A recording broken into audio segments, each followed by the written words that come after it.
Welcome back to my channel, where real story takes its time. Let's get into it. I'm Isaac, 27, and for most of my life, I've been the extra piece in my family. The one who gets invited last, thanked least, and remembered only when there's a chore, a favor, or a check to write. I used to tell myself I was imagining it, that maybe my parents and my younger brother, Nathan, just had a different way of showing affection. But it's strange how quickly those little doubts start to fade when you're met with the same pattern over and over again, especially when the holidays roll around. For context, I live about 8 hours away from my parents' place. I moved out right after college for work, taking a position in another state. It wasn't a glamorous move or anything. I just needed space, both literally and emotionally. My parents, especially my mom, have always revolved around Nathan. He's 25, the golden achiever, as everyone likes to call him. In reality, he's a charming underachiever, one of those guys who can smile his way out of any responsibility. Mom calls him her baby genius, even though he's switched majors 3 times and is now on his third attempt at a stable career. Dad just nods along, usually quiet but never disagreeing with her. Despite the favoritism, I kept trying. I'd send them birthday cards, check in on holidays, and even flew home a few times when Nathan was struggling, just to help keep him motivated, as Mom said. But every time, it was the same story.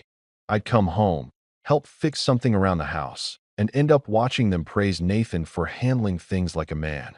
I'd bite my tongue and tell myself to stay calm, because family's family, right? You can't just walk away from them. This year, though, I was determined to make Christmas special. Work had been brutal, and I hadn't seen them in over a year. I'd missed Thanksgiving because of a project deadline, and Mom's response to that was a simple, "Well, you always have so much going on. No warmth, no we'll miss you."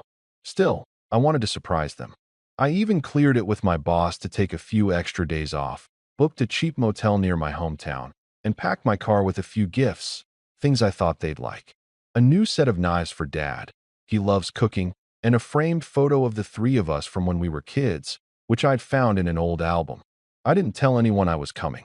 I thought it would be a good surprise. I pictured walking in, seeing Mom's shocked face, maybe Nathan grinning, and everyone laughing about how I'd pulled it off. I wanted that warmth, that genuine moment you see in movies but never seem to get in real life. I left early in the morning, around 6 a.m., and drove through light snow, listening to old Christmas playlists on shuffle. The closer I got to town, the more excited I became. When I finally pulled into their street, the sky was gray and the neighborhood lights were glowing with decorations. Every house seemed alive with family energy, cars and driveways, laughter spilling out from open doors, the kind of holiday chaos that makes you feel like everything's right in the world. I parked in front of their house, took a deep breath, and walked up the familiar path to the door. The smell of pine and cinnamon hit me before I even knocked. I could hear voices inside, laughter, music, the faint clinking of glasses. I knocked once, expecting a quick answer. Nothing. I waited a few seconds, then knocked again, louder this time. The voices inside kept going. After a moment, I heard footsteps and the door opened halfway. My mom appeared, still holding a dish towel, her smile fading the instant she saw me. "Oh," she said, her tone flat. "Isaac." I blinked. Surprise? Her expression didn't change. She looked over her shoulder, then back at me. "You drove here?" "Yeah," I said, forcing a smile. "8 hours. I thought I'd surprise you guys for Christmas." Behind her, I could see people moving around. The tree was lit, the table was full, and there were at least 10 people, neighbors, cousins, even some of Nathan's friends from high school. It was a full-on Christmas party. Mom hesitated before opening the door wider. "Well, that's unexpected." I stepped inside, the warmth of the house wrapping around me, though her tone made it feel cold. Nathan appeared from the kitchen, holding a drink, and his eyebrows shot up when he saw me. "No way," he said. "You actually came?" I laughed awkwardly. "Yeah, figured I'd surprise everyone." He looked at Mom, smirking slightly. "Guess the invite didn't reach him." I frowned. "Invite?" Mom's eyes darted away. We didn't think you were coming, Isaac. You never confirmed." Confirmed what? I asked. No one told me there was a get-together. I didn't even know you were hosting anything. She sighed. I sent a message in the family group chat. Maybe you missed it. There was no group chat. I knew that for a fact. The last time we'd had one was months ago, and Mom had removed me after an argument about Nathan's car loan. I felt my stomach drop, but I didn't want to make a scene. Oh, must have been an old number, I said quietly. She nodded quickly, as if relieved I wasn't pushing it. Well, we're a little crowded tonight, but I suppose you can stay for dinner. That word, suppose, stung more than I wanted to admit. Dinner was awkward, to say the least. Everyone seemed to know each other except me. I got the end seat, the kind of spot that says we didn't expect you. Dad was polite but distant, like he wasn't sure how to treat me in front of everyone. Nathan, meanwhile, was in his element, telling stories, cracking jokes, soaking up attention like a sponge. Every time I tried to join in, the conversation drifted away, as if I wasn't even there.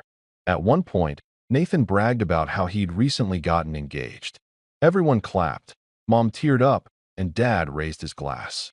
I congratulated him, genuinely happy for a moment, but he just shrugged and said, "Yeah, it's been in the works for a while. You'd know if you kept up." The rest of the evening blurred together in small humiliations. Mom calling me the busy one, Nathan asking if I finally got promoted, and guests glancing at me like I was the estranged cousin who'd wandered in by mistake.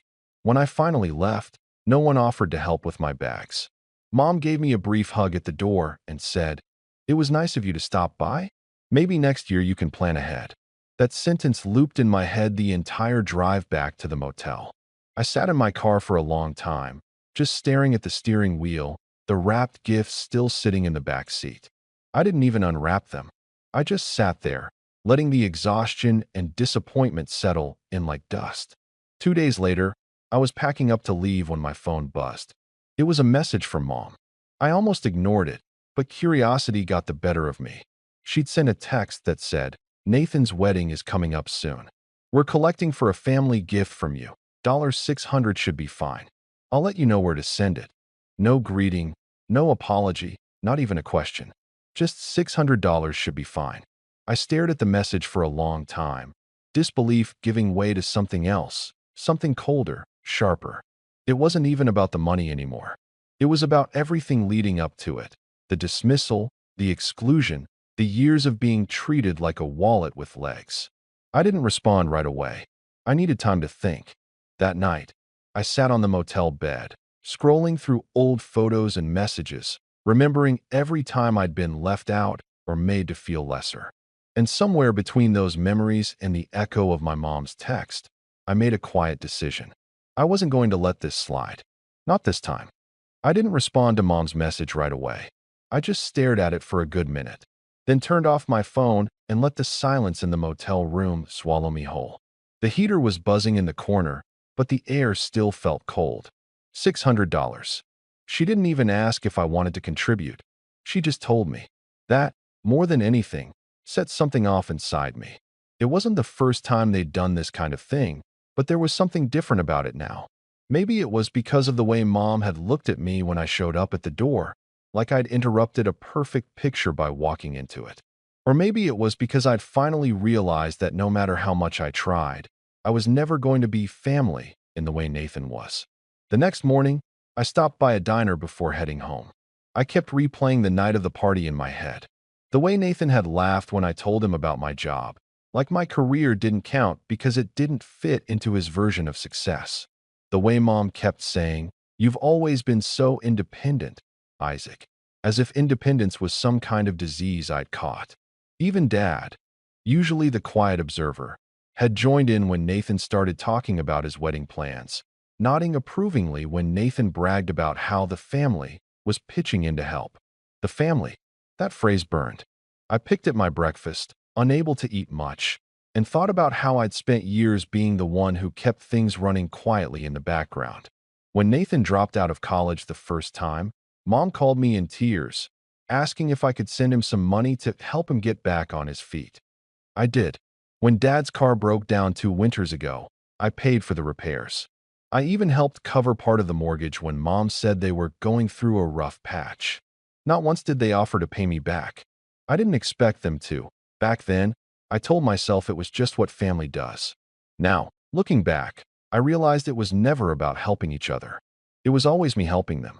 I drove back to my city with that thought gnawing at me. When I got home, I tossed my suitcase aside and opened my laptop. Sure enough, there it was, a message from Mom in our barely used group chat. The chat that had my name removed months ago had somehow come back to life with Nathan and his fiancée, Laura, in it. She must have added me again just for this. Mom, we need everyone's contributions by Friday. It's for the honeymoon and the new place. Don't make me chase you, Isaac. Nathan, haha. Thanks bro, Laura's excited for your big contribution. Laura even reacted to that with a heart emoji. I didn't reply. Not yet. But something about Nathan's comment stuck with me. How entitled he sounded. How casual he was about my money like it belonged to him. Over the next few days, Mom sent a few more reminders. One of them even read, "Your father said you're doing well at work. Don't act stingy. It's your brother's big day." That was when I called Dad. I wanted to hear it from him, maybe to get some kind of sanity check. He picked up on the second ring, his voice calm but tired. "Isaac," he said, "I was just talking about you. Your mother said you might be sending something soon." I clenched my jaw. "Dad, can I ask something? Did you guys really not think to tell me about the Christmas dinner?" He hesitated. "We didn't think you'd come, son. You're always busy with work, and your mother didn't want to pressure you." "You could have called," I said. "Well, your mother said she sent a message." "There was no message, Dad." He sighed, and I could hear the faint noise of the TV in the background. "You know how your mother gets around the holidays. Don't make this into something bigger than it is." Something about his tone, the dismissal, the quiet compliance, hit me harder than I expected. It wasn't just Mom. It was both of them. They'd built this little world where Nathan was the sun, and the rest of us just revolved around him. "I'm not sending $600, I said finally. There was a pause. "Isaac, don't start. This isn't about the money. It's about showing support for your brother." "I've shown support," I snapped. "For years. Every time something goes wrong, I'm the one you call. But when it's something good, I'm left out. Do you not see how backwards that is?" He went quiet. I could hear him breathing, and then he said softly, "You always take things so personally." That sentence sealed it for me. I hung up without another word. Later that night, I got a call from an unknown number. I didn't answer, but they left a voicemail. It was Nathan. "Hey, man, Mom said you're being weird about the wedding fund. Look, I know money can be tight sometimes, but everyone's doing their part. Just don't make it awkward, all right? You've always been the responsible one. Keep that streak going." The responsible one. Translation: the one who pays for things without complaint. I couldn't believe the nerve. Over the next week, it became almost a game for them. Mom sending gentle reminders, Nathan dropping subtle jabs in the chat, even Laura chiming in with things like, "We're so excited to have you at the wedding. Hope you can make it generous." I started noticing something else, too. Every time I didn't reply, Mom would post some vague status online about ungrateful children and how sad it is when one forgets their family. Mutual relatives liked those posts, leaving comments about how she raised two great sons, and some people just get too busy for family these days. And then, one night, I got a text from Aunt Denise, who rarely ever messages me. She wrote, "Hey sweetheart, just checking in. Your mom mentioned you've been under a lot of stress. Don't be too hard on yourself about the gift thing. We all know you mean well." That's when it clicked. They weren't just guilt-tripping me privately. They were building a narrative. I was being painted as the ungrateful son who couldn't even support his brother's wedding. I didn't respond to any of them. I needed space to think, and I wasn't about to argue with an entire PR campaign orchestrated by my mother. The following weekend, I got another message, this time from Nathan himself. "Just letting you know we decided on Maui for the honeymoon. Flights, hotel, everything. We're super excited. Oh, and Mom said you'll be sending the gift soon. Thanks again, bro. You're a lifesaver." I read that message over and over. "You're a lifesaver." As if my role in his life was to keep him afloat while he kept taking on more water. That night, I pulled out my old journals, Notes I'd written when I first moved away, trying to sort through the confusion and guilt that always came with family visits. I found an entry from when I was 22, right after Nathan crashed Dad's car, and somehow I ended up paying the repair bill. I'd written, "They don't see me. They see a solution." It had taken me 5 years to accept that sentence as truth. I didn't sleep that night. I lay awake, staring at the ceiling, wondering how far they would go if I let them keep walking over me. The next morning, I decided to find out. I called Mom. She answered on the second ring, voice already sharp. "Isaac, finally. I've been waiting to hear from you. Did you send the transfer yet?" "No," I said calmly. "I've been thinking about it." "Well, don't think too long," she said. "Nathan's counting on you." "I bet he is," I replied. "Tell me something, Mom. Did you really forget to invite me for Christmas, or did you just not want me there?" Her voice tightened. "Don't be ridiculous. You're always so dramatic." "I drove 8 hours, Mom." "8? You could have texted me once." She scoffed. "If you wanted to be included, you should have communicated better. I can't be expected to chase after you." I bit back, the anger rising in my throat. "Right? Because it's my fault you never think about me until you need something." "That's unfair," she snapped. "We've always treated you the same." I almost laughed. "You really believe that?" She went quiet for a second, then changed the subject. "Look, Isaac, let's not argue. It's Christmas, and your brother's wedding is coming up. Can you just send the money and stop making this difficult?" I exhaled slowly. "You'll get something," I said finally. "Don't worry." "Good," she said, her tone softening instantly. "See? I knew you'd come around. You've always been the responsible one." After I hung up, I sat there for a long time, staring at my phone.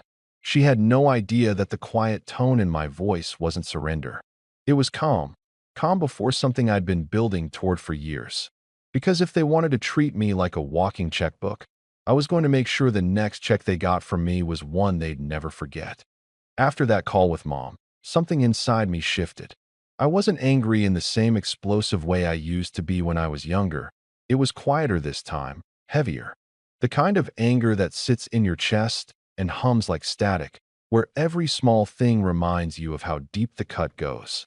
I told myself I'd focus on work, on keeping busy, but the truth was, I couldn't stop thinking about that moment at their door. How Mom's smile had died when she saw me. How Nathan had said, "Guess the invite didn't reach him," like it was all some harmless joke. A few weeks went by. January blurred into February. The holiday decorations came down. The world moved on, but I didn't. Every time my phone buzzed, I half expected it to be another message asking for something. And eventually, it was. Nathan texted me first this time. "Hey bro, need a favor. Quick one." I didn't respond. 2 hours later, another one came through. "Mom said you're good with finances and stuff. We're doing some wedding payments, vendors, photographers, and we're running into a cash flow issue. Can you spot us like $2,000? Just until next month. I'll pay you back." I sat there staring at the screen, my jaw tightening. Spot us. That's how he phrased it. Not borrow. Not help. Just a casual expectation.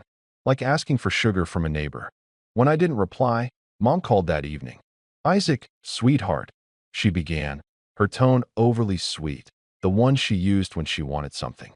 "I talked to Nathan today. He said he might have reached out. Don't worry, it's just temporary. Weddings are expensive, and you know how stressful it is for him right now." "I do know," I said flatly. "Because you tell me every time I talk to you." She ignored the jab. "He's really trying, Isaac. He just needs a little help to get things sorted. You know how proud he is. He hates asking for money." I almost laughed out loud at that. "He doesn't sound that proud to me." Her voice sharpened. "That's uncalled for." "What's uncalled for is asking me for money after leaving me out of Christmas," I snapped. "You forgot about me for the holidays, then had the nerve to demand $600, and now you're calling to tell me your grown son, who's getting married, by the way, needs another loan?" Mom sighed in that way that made it sound like I was the difficult one. "You always hold on to things. Why can't you just let it go and help your brother? It's family, Isaac." There it was again. That word. Family. A word they used like a leash whenever they wanted me to fall in line.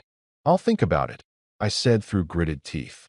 "That's my boy," she said, relief flooding her tone. I knew you'd do the right thing. After we hung up, I sat on my couch, staring at nothing. The right thing. That phrase echoed in my head until it made me sick. The next day, I checked Nathan's social media out of pure curiosity. I didn't follow him anymore, but his profile was public. I expected the usual: wedding updates, gym selfies, maybe some engagement photos. What I didn't expect was to see a post of him and Mom at a jewelry store, captioned, "Mom insisted on helping us upgrade Laura's ring. Can't thank her enough." The picture hit me like a punch. Mom was beaming in it, holding Nathan's arm like she'd just handed him the keys to his future. The ring in Laura's hand looked expensive. Not, "We're struggling with payments," expensive. "Spoiling my favorite son," expensive. I scrolled through the comments. Family friends congratulated them. Aunt Denise commented a dozen heart emojis, and Mom replied to someone with, "Anything for my boy." Isaac's helping too, of course. We're all pitching in. I froze. That line, "Isaac's helping too, of course," felt like betrayal in its purest form. She'd said it publicly, without asking, as if my contribution was a done deal. As if I'd already handed them money I never agreed to give. And worse, people were praising her for it. For having such a loving, supportive family. I clicked out of the app, my hands trembling. I felt stupid, angry, humiliated. They'd turned me into a prop again. Just another example of how tight-knit we all were. That night, I couldn't sleep. I kept imagining conversations between them. Mom bragging about how I was handling things. Nathan laughing. Maybe even joking about how predictable I was. I pictured them counting on me to cave, to quietly wire the money like always. And then I got the notification. An email from Mom. Subject line, "Invoice for the venue." I clicked it open, and there it was, a scanned invoice for the wedding venue deposit, with my name listed under family contribution, $2,000.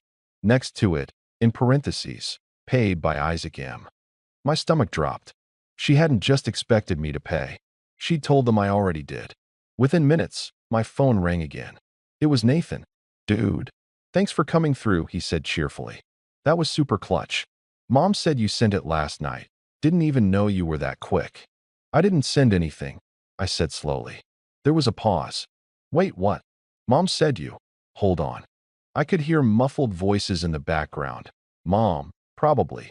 And then he came back on, his tone suddenly defensive. "Maybe she just meant you were planning to. Don't overreact." I gripped the phone tighter. Overreact? She sent them an invoice with my name listed, as if I'd already paid. "That's fraud, Nathan."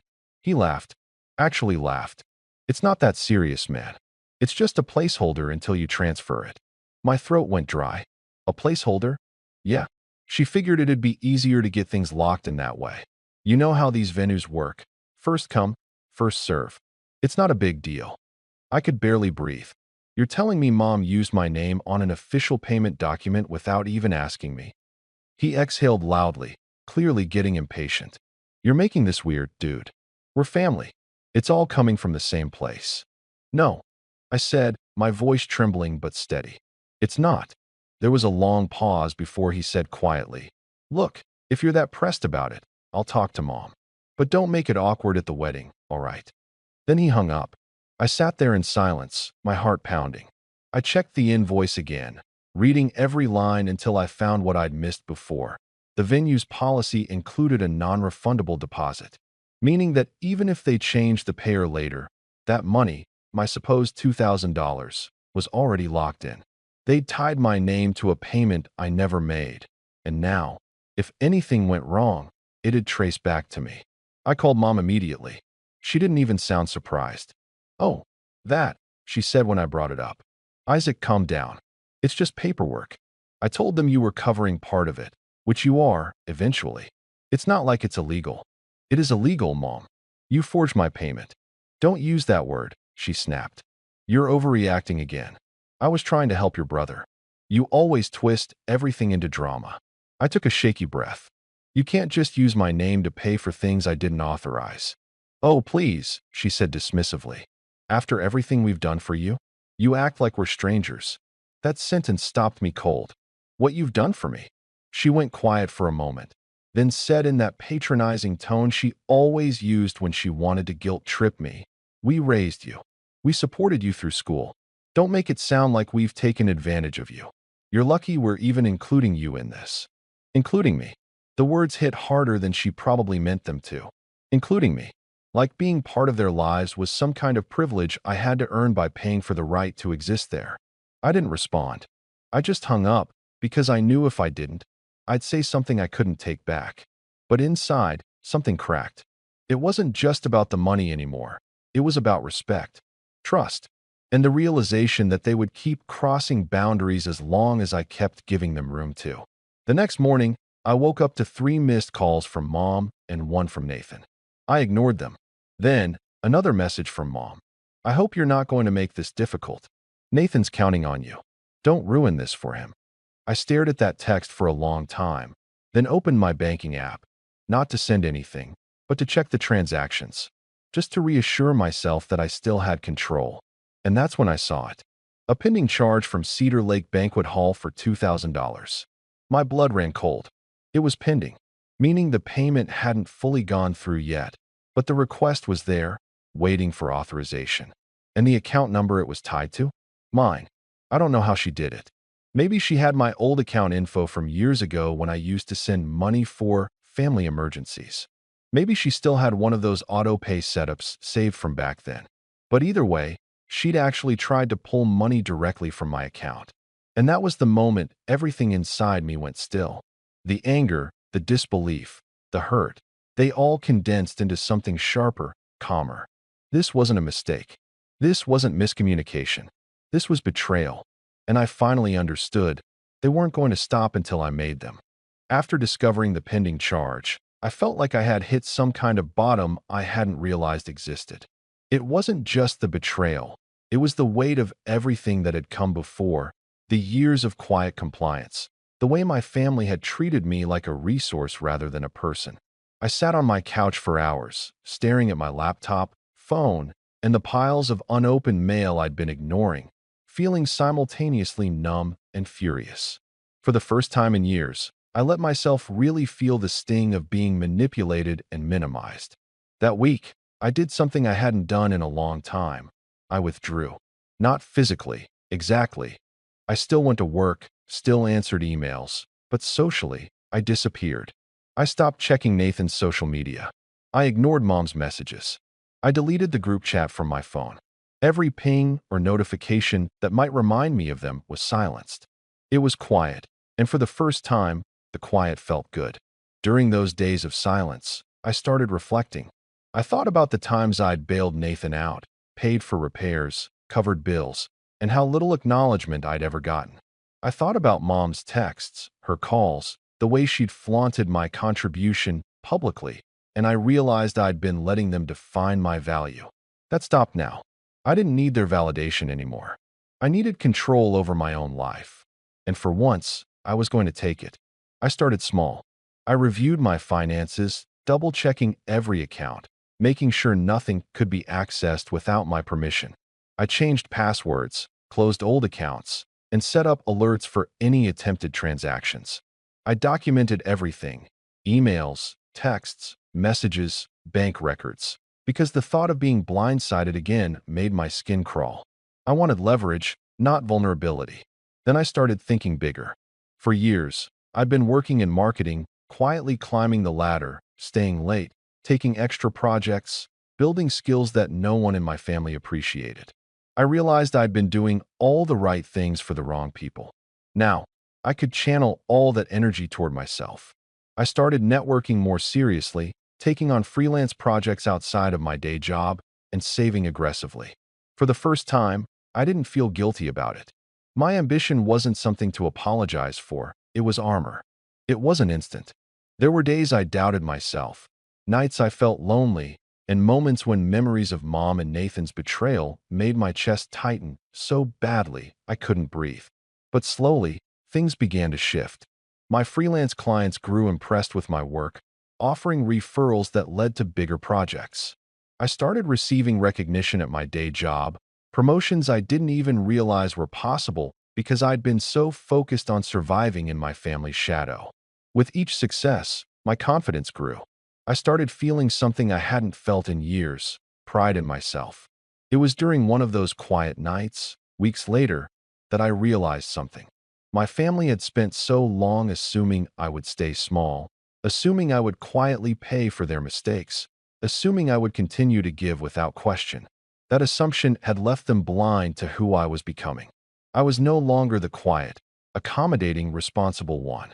I was capable of independence, resourcefulness, and strategic thinking. They had underestimated me, and that was their greatest mistake. I began making subtle changes that weren't flashy but mattered. I invested in a small apartment in a thriving part of the city, one that I could afford without relying on anyone. I upgraded my car, not to impress anyone, but because I wanted to feel in control of my own life. I even started contributing to an emergency fund. Not for them, not for Nathan, not even for Mom, but for me, so that no one could ever hold my finances hostage again. Work continued to flourish. I picked up a few contracts that brought in substantial income, enough that I could feel my independence solidifying.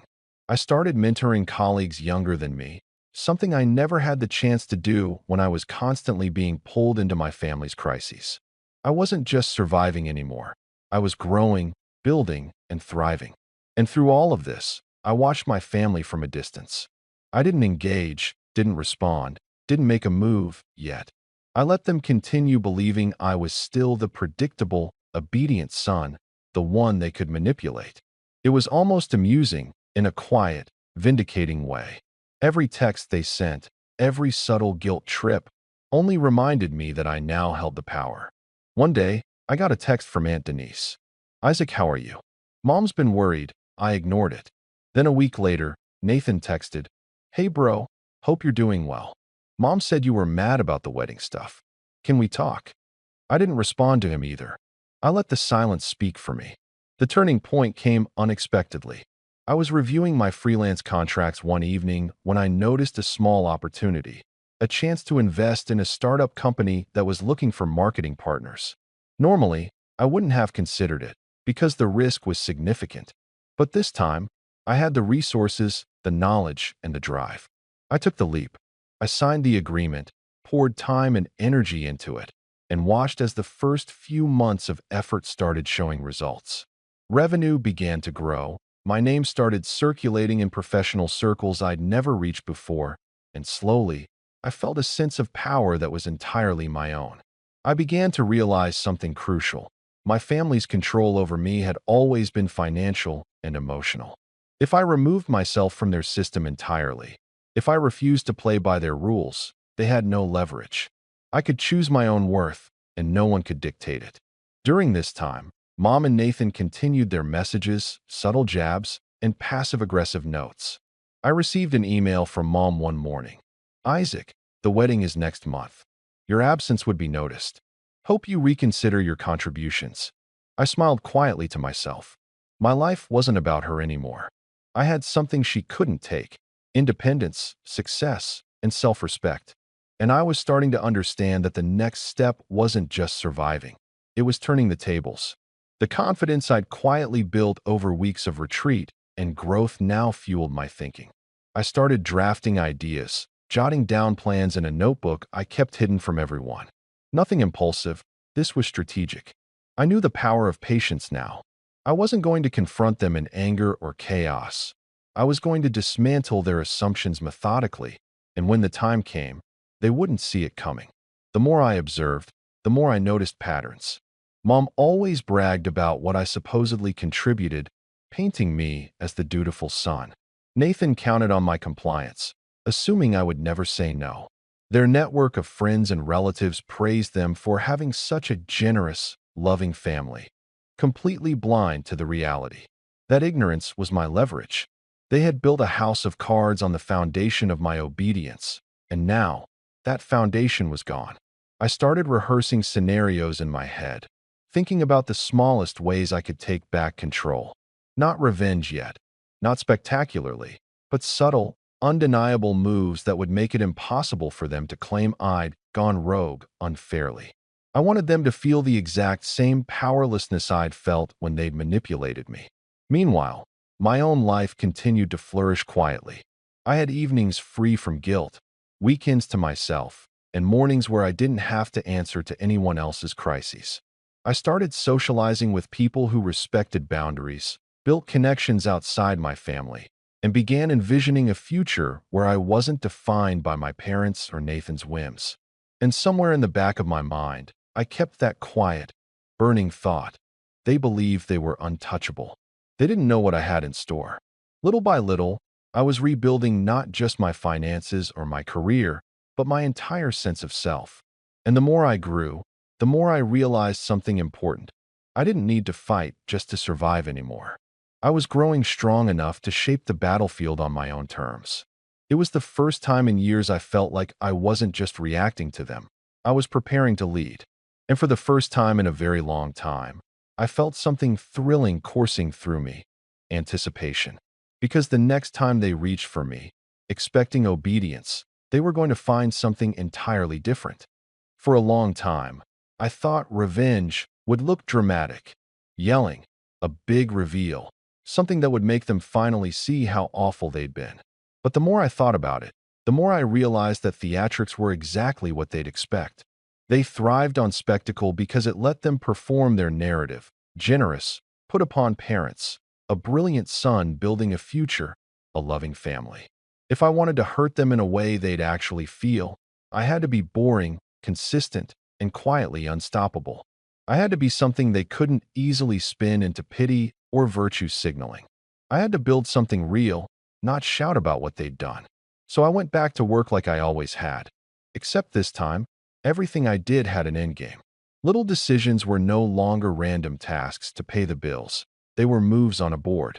I took on extra responsibilities that I normally would have said no to. I volunteered for cross-department projects, not because I wanted the praise, but because it gave me visibility to the people who actually made decisions. I stayed late, not to stroke anyone's ego, but to learn how the company's deals were structured, who signed off on budgets, and where the money actually flowed. Where before I'd been content to be competent, I started thinking in terms of leverage. A month in, one of those projects put me in a meeting with our head of partnerships, an older woman named Claire who had spent 20 years building networks across industries. She asked direct questions, listened to my answers, and then, to my surprise, invited me to a small advisory group that met quarterly to vet potential collaborators. It was the kind of table I'd never expected to sit at, and once I was in, I treated it like a classroom. I listened more than I spoke at first, filing away names, strategies, and the kinds of partnerships that turn small companies into scalable businesses. I started to understand that prestige and influence weren't just about public recognition. They were about being quietly indispensable to people who had resources. Parallel to that, the startup I'd invested in began to show real promise. The founders were scrappy and honest, two qualities I trusted, and they rewarded my early involvement with equity and a seat at their monthly growth calls. I stopped thinking of that as a side hustle and more like an incubator for something bigger. I learned about venture terms, cap tables, and distribution channels. I learned how to read a term sheet so that it told me how much control I could actually hold. The more I learned, the more I realized power wasn't given. It was negotiated, documented, and protected. Money followed knowledge. My freelance gigs expanded into retainer relationships, and the monthly checks started covering not only my living expenses but the investments I had been too scared to make before. The security that had felt imaginary for so long started to feel very concrete. I set up a separate account for the startup, squirreled away enough for legal fees, and hired a small accountant for tax planning. For the first time, I had professional counsel that advised me like a partner, not a son. All of that was the scaffolding. The crucial piece, the thing that pushed this from personal victory to real leverage, came from something I'd stumbled into by accident, a clause in a contract. While reviewing an old family document, one of those mortgage statements I'd paid for when I was 22, I noticed a weirdly worded addendum, an authorization form that allowed, with a signature, for third-party payments to be facilitated in emergencies. It was the exact type of thing a worried parent might sign when they didn't want to bother their adult child in a panic. I remembered Mom using those words, "This is just paperwork, Isaac," and the image of that invoice flashed through my mind. I realized she'd relied on bureaucracy as a shortcut to make things happen. That realization made me start looking at documents everywhere. At work, I began asking for copies of vendor agreements and payment terms. At the startup, I dug into their vendor relationships, payment cycles, and retention clauses. What felt like curiosity soon became a tool set. Contracts weren't just legalese, they were levers. A poorly worded clause could be a pathway to a just responsibility. An ironclad non-refundable policy could be a trap for someone who used your name without permission. But conversely, a cleverly timed renegotiation or a technicality could free you from obligations you never agreed to in the first place. I began to use that knowledge strategically. When I received the bank notification about the pending charge from the banquet hall, I didn't panic. Instead, I contacted my bank, documented the pending transaction, and formally disputed it. I also opened a fraud investigation and requested all records for any payments to that vendor tied to my accounts. I did it quietly, no dramatic emails to mom, no confrontations. The friction created by the dispute put a pause on the venue's ability to cement the transaction in their systems, and it bought me time. Time was valuable. Time let me build options. While the financial dispute simmered, my advisory role at work offered another opening. One of our potential partners was a local events company that handled venue matches and vendor negotiations. It wasn't a coincidence. Claire had mentioned them in a meeting as a reliable but traditional outfit. I reached out, introduced myself under the guise of exploring a partnership, and arranged a coffee. In person, the CEO of the events company was genial and frank. We talked about logistics and pain points, and I listened for any mention of their contracts or how they handled payments. He mentioned, almost offhand, that they often worked with families through collection agencies or direct bank transfers, and that they trusted parental guarantees when a parent said a child would cover costs. The phrase struck me, parental guarantees. It was exactly the mental framework my family had been exploiting. I started asking more pointed questions. What constituted proof for a parental guarantee, how disputes were handled, and whether disputes could be escalated. The CEO was blunt. The legal avenues existed, but most families steered clear because it was messy and because social pressure kept everybody compliant. That last part, social pressure, was what mom had always relied on. People preferred to avoid court, to avoid the discomfort of calling someone out. They preferred the story of an altruistic family rather than the inconvenient truth. That preference was another lever.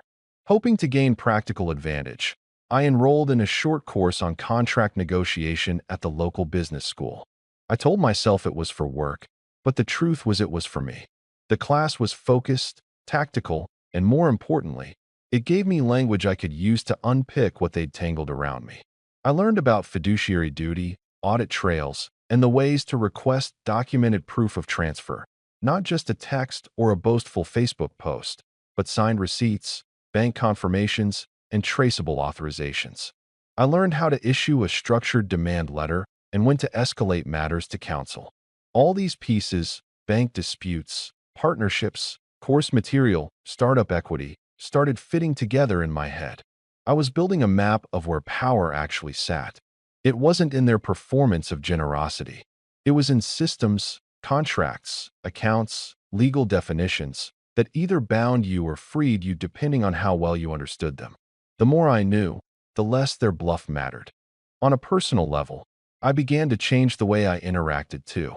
Instead of answering their texts with emotional replies, I started saving them, archiving dates, and categorizing their messages by coercion types, guilt trips, expectation setting, and public performance. I created a folder of screenshots labeled chronologically. When Dad called to talk things through, I scheduled a meeting where I recorded the conversation, always with their consent in states where that's lawful, so there would be a record in case things escalated. My behavior made them more confident in one way and less aware in another. They interpreted my silence as withdrawal and perhaps even resignation. To them, I was retreating into my life, letting them have their moment with Nathan. That misreading was exactly the kind of mistake I wanted them to make. I let them talk about me in public posts, allowed them to keep telling the story because every time they put their narrative out there, They were adding evidence, statements, photos, declarations that could later be used to undermine them. It was ironic. The more they tried to make me look like the dutiful son, the more they painted themselves as people who assumed unquestioned control over my finances. Then came a small but huge breakthrough. The startup I was advising introduced me to a client, an online escrow service that specialized in holding funds for events until all parties confirmed delivery. They used smart contract triggers and digital receipts. It was the kind of tool wedding planners would kill for because it removed the risk of premature transfers. Escrow meant the venue or vendor wouldn't get money until conditions were met. I realized this could be used as both shield and sword. If payments were routed through an escrow, then any attempt to list me as the payer without explicit authorization would be clearly fraudulent. Moreover, if I controlled the escrow, I could control the release of funds in ways that prevented shady practices, like claiming someone had already paid when they hadn't. Setting up an account with the escrow took time and a small investment, but the startup offered me a favorable rate in exchange for marketing help, an arrangement that fit perfectly with my freelance expertise. I created the account under my business entity, linked it to a separate bank that I'd opened specifically for transactions, and set strict multi-factor authentication.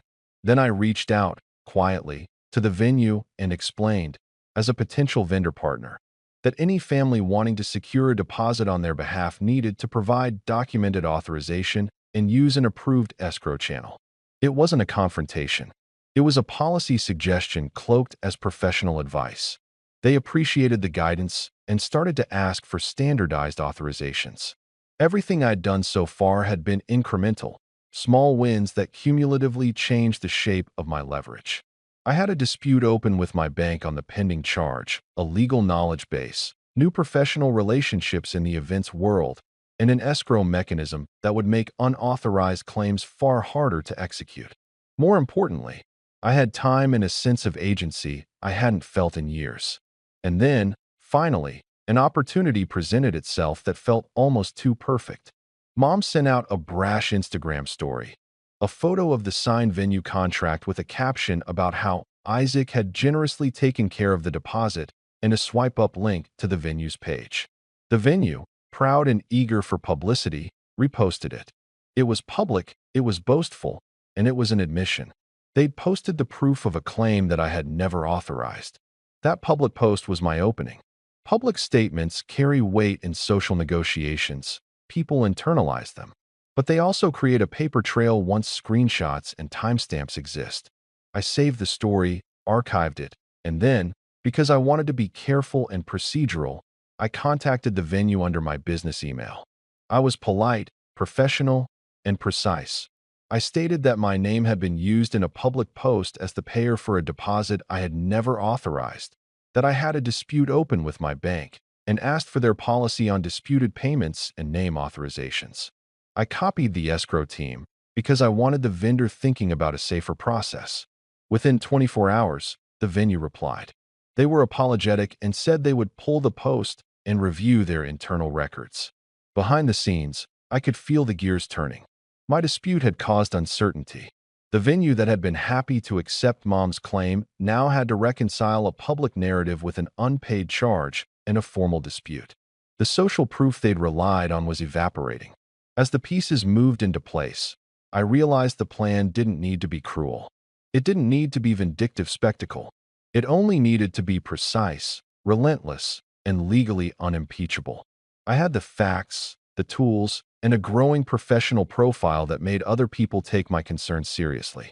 I had built a cage around the situation where their usual tactics, guilt, performance, and casual lies couldn't pass through without leaving a trace. The last thing I did that night was write a short note to myself and tuck it into the notebook where I kept my plans. It wasn't a speech or a declaration. It was a simple reminder. When they reach for your resources, they expose themselves. Let the systems do the work. Then I slept, which felt like both relief and an uneasy pause before something important. The next morning, my phone buzzed with an incoming call from Mom. I didn't pick up. I let it go to voicemail. Her message was short and sharp. Isaac, what do you mean you're disputing the payment?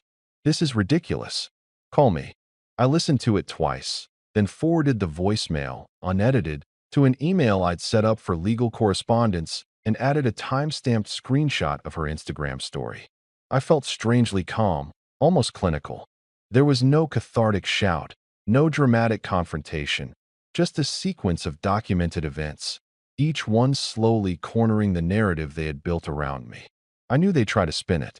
I knew Mom would call, guilt, and probably insist she'd only meant well. I knew Nathan would text, demanding that I not make this weird.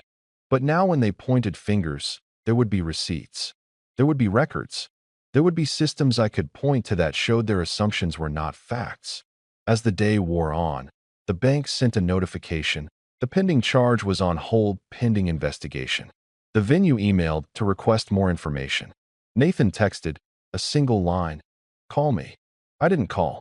I had a list of things to do, follow up with the escrow team, confirm the dispute log, and prepare the exact wording I would use should this escalate. That wording would be calm, unemotional, and precise. It would focus on facts and liabilities rather than feelings. I wanted to make sure nothing they said could be turned into a sympathetic narrative. By evening, I was tired but strangely exhilarated. For months I'd been building silently, skills, money, relationships, and legal understanding. And for the first time it felt like all that quiet labor was paying off. The balance of power had shifted a little, and with it came something I hadn't expected. A small, steady sense of righteousness that didn't feel like self-satisfaction, but rather like justice being allowed to function. I also knew this was only the beginning. The momentum had started, but momentum alone wouldn't finish it.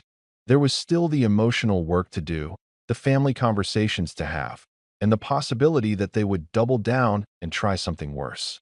They could paint me as petty, escalate publicly, or claim I was making false accusations.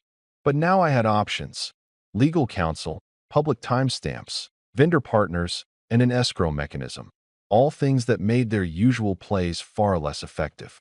That night, I closed my notebook and lay awake thinking of the small humiliations that had led me here, the offhand comments at dinner, the casual deletion from a group chat, the way they'd made me feel invisible. It was cruel to reduce years of feeling to a ledger entry, but I also understood that emotion without structure gets you nowhere. I had structure now. I had systems. I had a plan. And then, late, as I was about to sleep, my phone buzzed again. A picture text from an unknown number. I opened it without thinking. It was a photo of the banquet hall's front desk. A smiling woman holding a printed receipt, and on it, in bold letters, was a line I'd been trying to avoid seeing taped to reality. Paid. $2,000. Isaac M. Below the photo, the message read, "Thought you'd like to know, M." I didn't know who M was. My heart dropped like a stone. For a second, every careful plan felt like it could unravel. Then my phone buzzed with another message. This one from Nathan. "We need to talk. Now." My stomach tightened, and somewhere under the calm I'd cultivated, something old and furious woke up. The systems were in motion, but the people I was confronting were dangerous in a different way, capable of scrambling everything by acting recklessly. I realized then that my plan had to be not just strategic, but adaptable. I had to anticipate not only their lies, but their desperation. I stood from my bed, walked to the window, and looked out at the city lights. The quiet I had created around my life felt fragile suddenly, like glass. I thought of the years they'd spent taking for granted that I'd keep giving, and I felt the urge to finally show them the cost of that assumption. But how do you make people feel the weight of what they've done without becoming the same kind of person they are? How do you ensure the outcome is justice, not just revenge? I didn't have the answer yet, only a list of options and a certainty that I wasn't done. I picked up my phone and typed a single message to a lawyer I'd been consulting with through the startup's network. "Mom used my name on a payment. Pending charge. Need next steps." Then I sat down, opened my notebook, and started drafting the next move. A move that would require patience, proof, and the kind of restraint that had always felt foreign to me. I knew the cliff ahead would be messy. I knew family hurt in ways strangers don't. But I also knew that if I got this right, it wouldn't just be about money. It would be about boundaries, about dignity, and about finally being seen as more than a resource. Somewhere in the dark, my phone buzzed again. Another call from Mom, another urgent text from Nathan. I let them stack up like dominoes. I wasn't ready to knock the first one down yet. I wanted them to reach for me and miscalculate. I wanted them to act as if nothing had changed. I wanted the system to do its work. And then the phone buzzed a third time from an unknown number with a single line of text. They're coming tonight. My hands went cold. They came that night. Mom in a flurry of perfume and fluster. Nathan in a shirt that still smelled like cologne from somewhere expensive. Laura clutching a bouquet like she was about to be crowned. They stood on my stoop in the cold while I let them collect themselves. I didn't answer my phone when they called. I didn't text back. I let them ring the bell and fumble with their keys until they knocked properly. When I opened the door, I looked at them like I was seeing actors step out of a show I'd been forced to watch my whole life. Isaac, Mom started, the talk-fast tone she used when she wanted to wrangle sympathy. We need to talk about the deposit, Nathan cut in. We're here to sort this out. Mom says it was just a misunderstanding. They expected me to crumble. They expected the old me to apologize and wire money, or at least promise to fix it. Instead, I held up a hand and shut the door behind them with calm clarity. We can talk, I said. But first, come in. You look cold. They followed me inside because they assumed that small act was compliance. They sat on my couch, still smiling tightly. I offered them coffee I didn't drink and took my time. I didn't yell. I didn't cry. I sat across from them, breathing slowly, and let all the little humiliations from the past year line up in my mind like evidence. Why are you doing this? Mom asked finally. Doing what? I replied. She gestured wildly to the phone in her handbag, my name still a live topic in her throat. This, making it all public, disputing payments. You're ruining things. I smiled, but it was small and quiet. I didn't make it public. You did. I tapped my laptop and pulled up the screenshots I'd been compiling for weeks. The Instagram story, the invoice with my name, the venue's public repost, the vendor emails, the bank's pending charge notices. I didn't wave them around like trophies. I laid them out, factual and sober. Here are timestamps. Here's the venue's policy. Here's the bank's fraud case number. Here's your comment calling me generous. I let the silence do the rest. Nathan shifted. You could have just told me, he said, voice thin. You could have asked, I corrected. You could have called me before you forged my name on an invoice. Forged? Mom flinched, as if the word was sharp. Isaac, Mom, I said softly. You don't get to put my name on a legal document and then tell people it's done. You used my identity to make a deposit without my authorization. That's fraud. That's why the bank put the charge on hold. She opened her mouth and closed it. Nathan's face had gone white. Laura's eyes flicked between them like someone trying to read a script she hadn't rehearsed. I'm sorry if you feel that way, Mom said, the apology thin. We were just trying to help. You always make things so hard. That was the old script. The part where I'm irrational and difficult, and everyone else is reasonable. I had spent too many years living in that version of the story. Tonight, I wasn't going to play that role. I reached into an envelope and placed a single check on the coffee table. It looked tiny and ridiculous. A $6 check, crisp, with one line of handwriting under the signature. Consider it my blessing. I watched their expressions change. Nathan's mouth tightened. Mom's hand brushed the table like she wanted to snatch it up and crush it. Laura laughed once, high and uncomfortable. I didn't speak for a beat. The check was performative, yes, but it did more than insult. It demonstrated a clear decision. I would no longer be their funding mechanism or their emotional punching bag. While they stared at the check, I slid another paper across the table. A certified letter I'd already sent that afternoon to the venue, to the vendors, and to the family group chat email thread. It was short, formal, and without flourish. Notice of dispute, request for reversal of any charges tied to my accounts, and notification that any further unauthorized use of my identity would be reported to authorities. I CC'd the bank's fraud department, the escrow account I controlled, and the lawyer I'd consulted. The letter was not a tantrum. It was a plan. It had teeth. You can't do this, Nathan said, suddenly angry, but his voice lacked the ease of entitlement. You can't just— I already did, I said. Last week the bank froze the charge. The venue is reviewing their records. The escrow policy I suggested to them is now their recommended path for deposits. I gave them a way to prevent what your family did. And I filed a formal dispute with documentation. If anyone else tries to post or claim I paid, there will be a public correction and a paper trail. The difference between you and me is I don't assume people will let my reputation carry the cost of their mistakes. Mom's lips pressed together. You'll embarrass Nathan, she whispered. That's your choice, I said. You chose to post it. You chose to list my name. You chose to make it part of your narrative. They argued, small sentences that tried to reframe actions as good intentions. They tried to guilt me with a future, how awkward the wedding would be, how family would take sides. I listened without flinching. When it felt right, I brought up the other receipts. The car repair I'd paid for when Nathan totaled Dad's vehicle, the mortgage help, the dental bill. I didn't demand repayment. I just let the ledger exist in the room, like a silent witness. At some point in that conversation, the lawyer called, and I let it go to voicemail. I then played the message aloud, concise, professional, and clinical, telling them that if the disputed charge wasn't resolved within 7 business days, we'd proceed with a formal complaint. The voice on the speaker was neutral. It turned their moralizing into a procedural problem.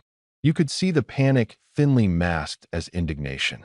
They left that night with forced smiles and promises to talk later. On my counter, they left a framed engagement photo that had been sitting on my mom's mantle, Nathan and Laura glowing, arms entwined. It felt like a gauntlet. I put the photo on my porch step as they drove away, and I watched them cross the street into their car like actors heading back to the stage. It felt vindicating, but it wasn't the end. There were still formalities to follow. Bank investigators who'd ask questions, vendors who might claim confusion, and relatives who would take sides. Those things would unfold on paper, in emails, and in tiny humiliations. That was the point. I'd turned private coercion into public accountability.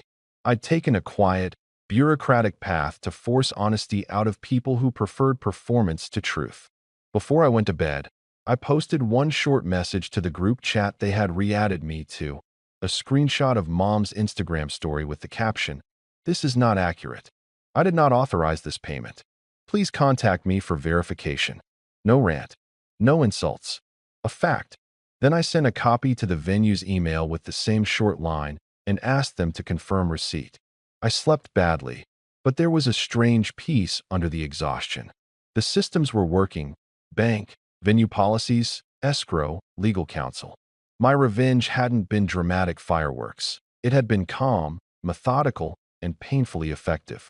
It exposed their assumptions and left them with the consequences of having acted on those assumptions. At 2 a.m., my phone lit up with 3 separate notifications. The bank had marked the charge as fraudulent pending further review. The venue had taken down Mom's post and asked for their signed authorizations. And Aunt Denise had texted me a single heart and then, more urgently, asked if I was okay. I was. For the first time in years, I wasn't asking permission to feel that. There was one last thing to do before the next day unfolded, something I'd planned in the quiet between opening the bank dispute and filing the formal letters. I opened my desk drawer, took out a small envelope, and slipped something inside that had nothing to do with bank statements or contracts.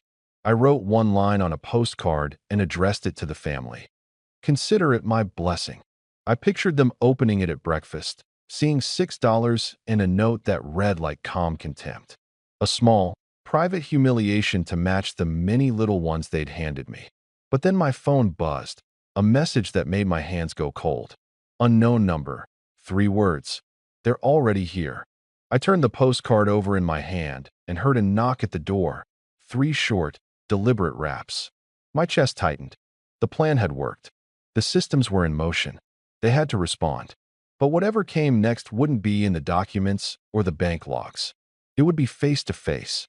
I moved toward the door, the postcard heavy with the quiet, exact intention of everything I'd done. I slid the deadbolt open, and then the knock came again, harder this time. I opened the door and found the three of them, Mom, Nathan, and Laura, standing on my porch in a tense triangle of awkward smiles and half-spoken apologies. Mom tried to step forward, but I held up my hand. "Stay there," I said calmly. I didn't let emotion take over, because after all the planning, all the preparation, this was just another step in the sequence. They froze, and I led them inside slowly, letting the tension hang in the air. Every step I took was measured, deliberate. I placed the postcard with the $6 check on the table in front of them. Mom's eyes went wide. Nathan's jaw tightened. "It's a blessing," I said quietly, letting the words sink in.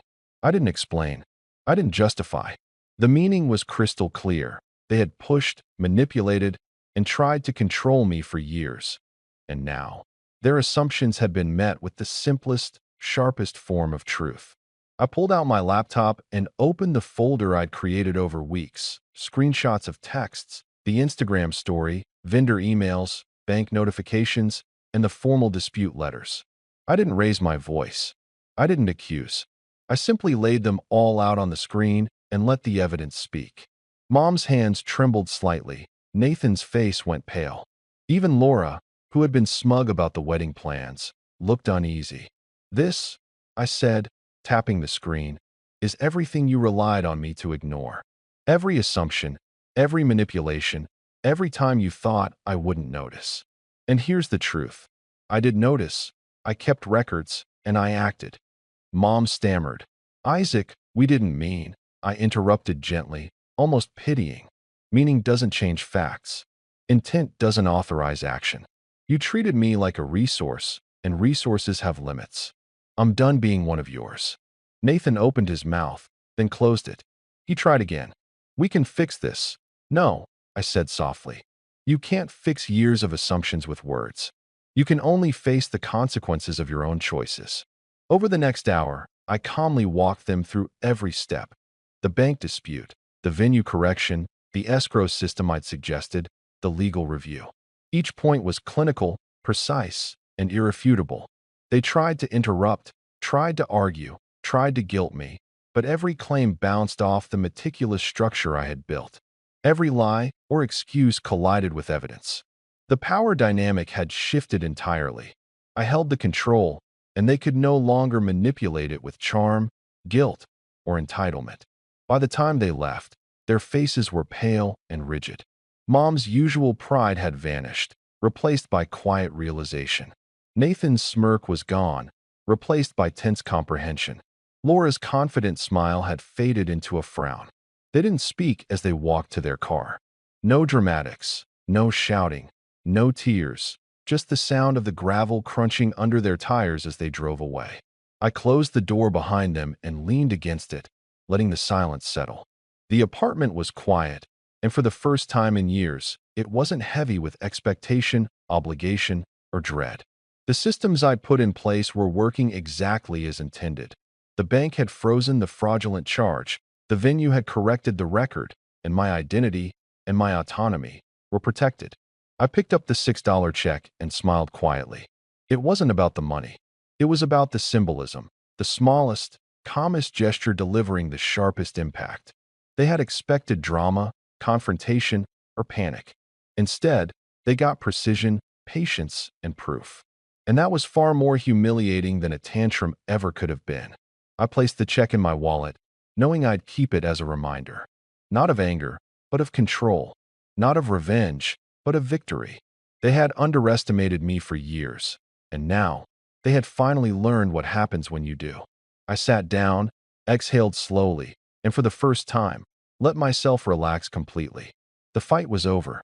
The lesson was clear. They had faced the consequences of their entitlement, and I had emerged unshaken, independent, and unbound. Outside, the night was quiet. Inside, I felt something I hadn't felt in years, peace. And in that moment, I knew, no matter what they tried next, they would never have the power over me again. The past was theirs. The future was mine. I smiled, closed my laptop, and finally, truly, let myself rest. I'm Benjamin, 28, and I've always been the responsible one in my family, the one who followed the rules, got decent grades, worked hard, and try to keep the peace even when my sister and parents seemed determined to make life difficult. Growing up, my sister, Clara, was the kind of person who thrived on attention and somehow always twisted things to make it look like she was the victim or the star. My parents, well, let's just say they had a pattern of praising Clara for almost anything while minimizing or outright dismissing my achievements. I had learned to accept it, or at least I thought I had. But that all came to a head last weekend during what was supposed to be a celebratory dinner for my promotion. I had just been promoted at work to senior project manager, a role I'd been grinding toward for the past 4 years. I was proud, not cocky, just genuinely proud. I'd bought a small cake, something nice to mark the occasion, and I'd invited my family over because, deep down, I wanted to share the milestone with them, despite knowing how they usually reacted. My parents were there, smiling politely, but Clara had that look in her eye, the one that always warned me she had some kind of jab ready.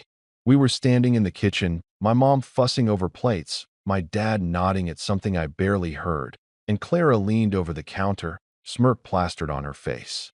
"Mom says you only got that promotion because your boss feels sorry for you," she said, loud enough for everyone to hear, as if it was a harmless joke. She was cutting into the cake I had bought, carefully ensuring she got the biggest piece. My parents laughed. Not politely, not awkwardly, they laughed. My mom even added a little, "Well, she does have a point, Benjamin," like some kind of sick tag team punchline. For a moment, I just froze. My mouth went dry, and a weird mix of disbelief and anger settled in my chest. I could feel my hands clench, but I didn't say anything. Instead, I smiled. One of those tight, careful smiles that were half mockery, half restraint, collected the cake knife and plate I had set down, and left the kitchen without a word. I didn't slam the door or yell. I just walked out. Silence followed me for a few seconds before Clara's laughter bounced back off the walls, and I could hear her bragging to my parents about how clever she was.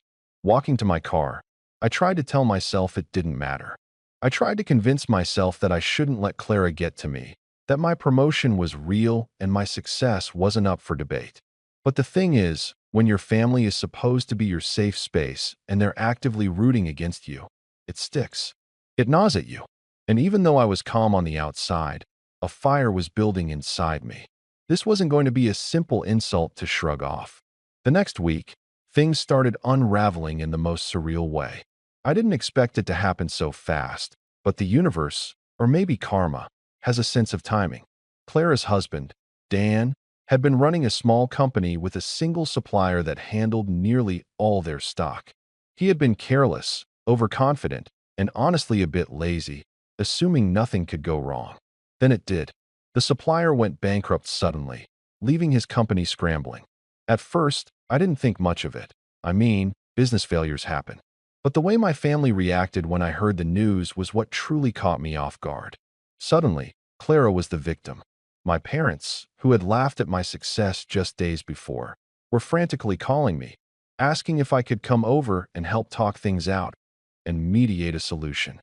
Their tone had shifted from smug amusement to almost pleading, which I couldn't help but notice felt a little poetic.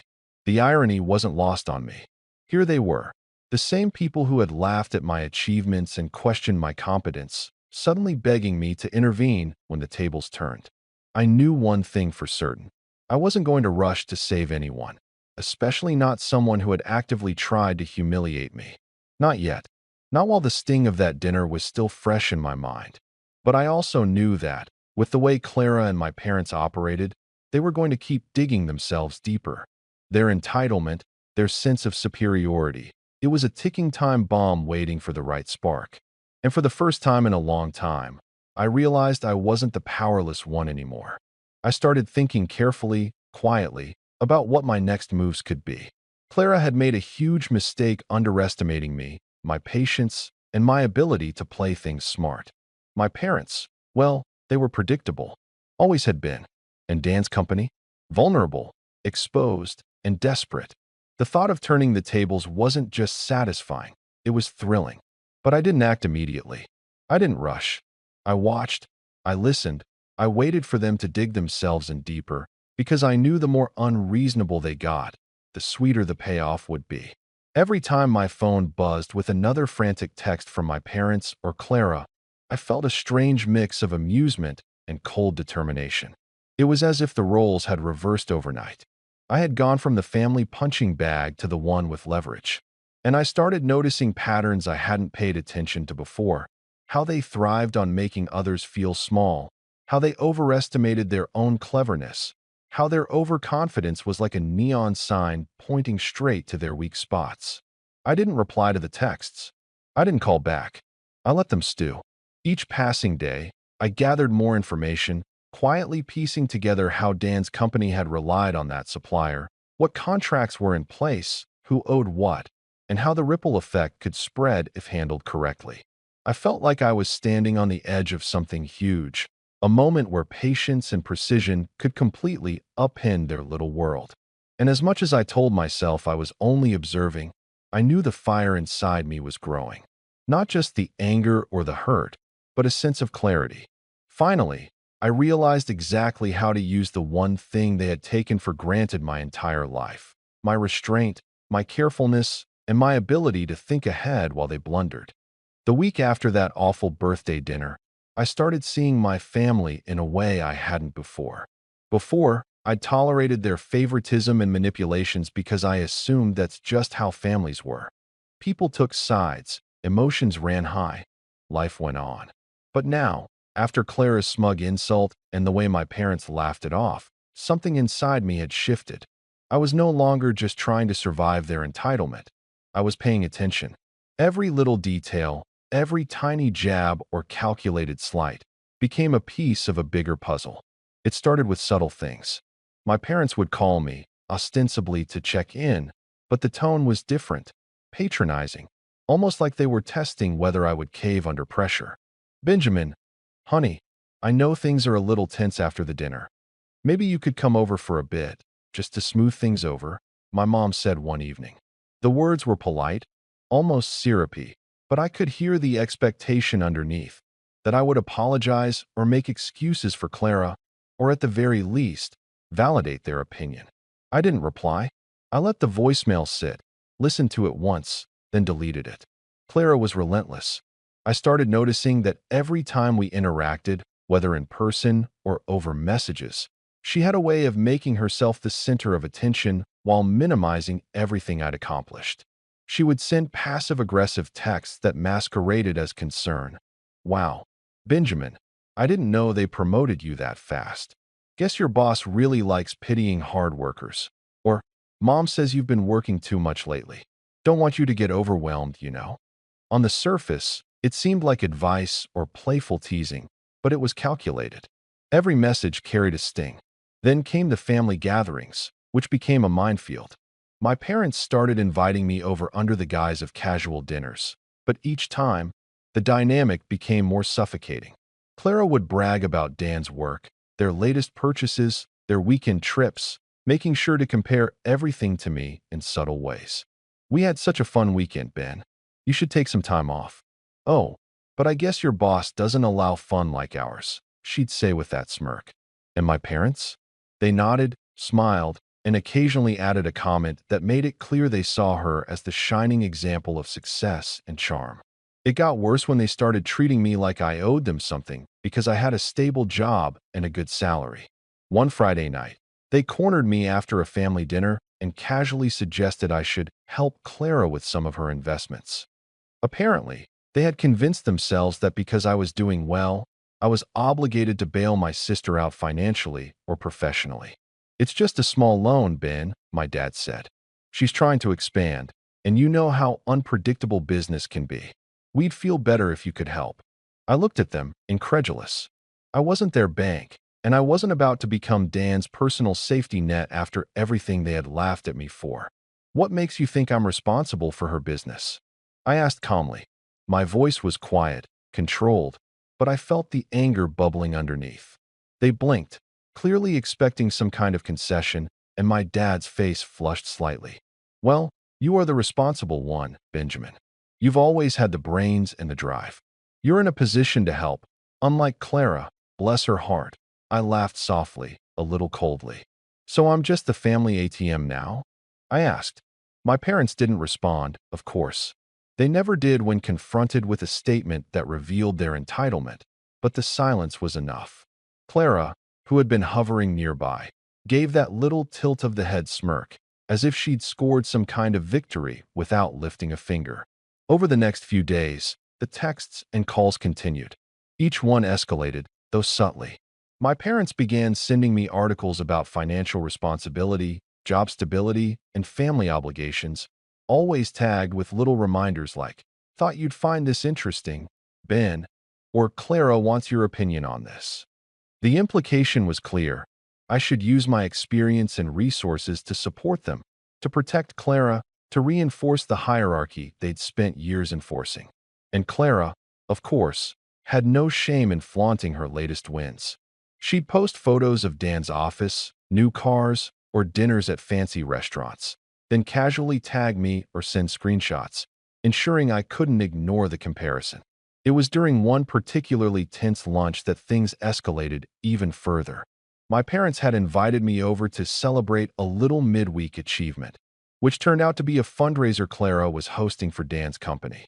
I walked in to find Clara giving a speech about family support and how grateful she was to have someone like Benjamin in her life to set an example. The audience of a few friends and colleagues clapped politely, but I could see the undercurrent. Everyone knew she was gloating. I sat through it, smiling politely, nodding, and internally counting the seconds until it was over. After the applause, Clara leaned over and whispered loud enough for my parents to hear. "You know, Mom says you only got promoted because you're lucky, not smart. I think the guests should know too." My parents chuckled, and for a moment, I felt the familiar sting of humiliation, the kind that makes your stomach twist. But this time, I didn't react with anger or tears. I noticed the way their laughter carried a sense of superiority that they hadn't earned. I noticed how predictable their cruelty had become, and I realized that if I wanted to get out of this cycle, I couldn't just react. I had to plan. Over the next week, I started quietly gathering information. I listened when my parents and Clara spoke about Dan's business, noting his reliance on that single supplier, how fragile the company's contracts were, and how easily a small disruption could create chaos. I watched their social media interactions, their posts about lifestyle and business, looking for any cracks or vulnerabilities. I made notes, not for confrontation yet, just to understand the landscape. I wasn't impulsive. I wanted the full picture before I acted. Meanwhile, the family continued their little games. My parents would casually imply that I was falling behind in life, that I needed to contribute more to family obligations, that I should be more grateful for everything they did for me. They'd ask me to help with errands or lend small sums of money, all while smiling and acting as if it were a favor. Clara would interrupt conversations constantly, make jokes at my expense, or post online about her supportive family in ways that clearly excluded me from the narrative. It was exhausting, manipulative, and infuriating, but also revealing.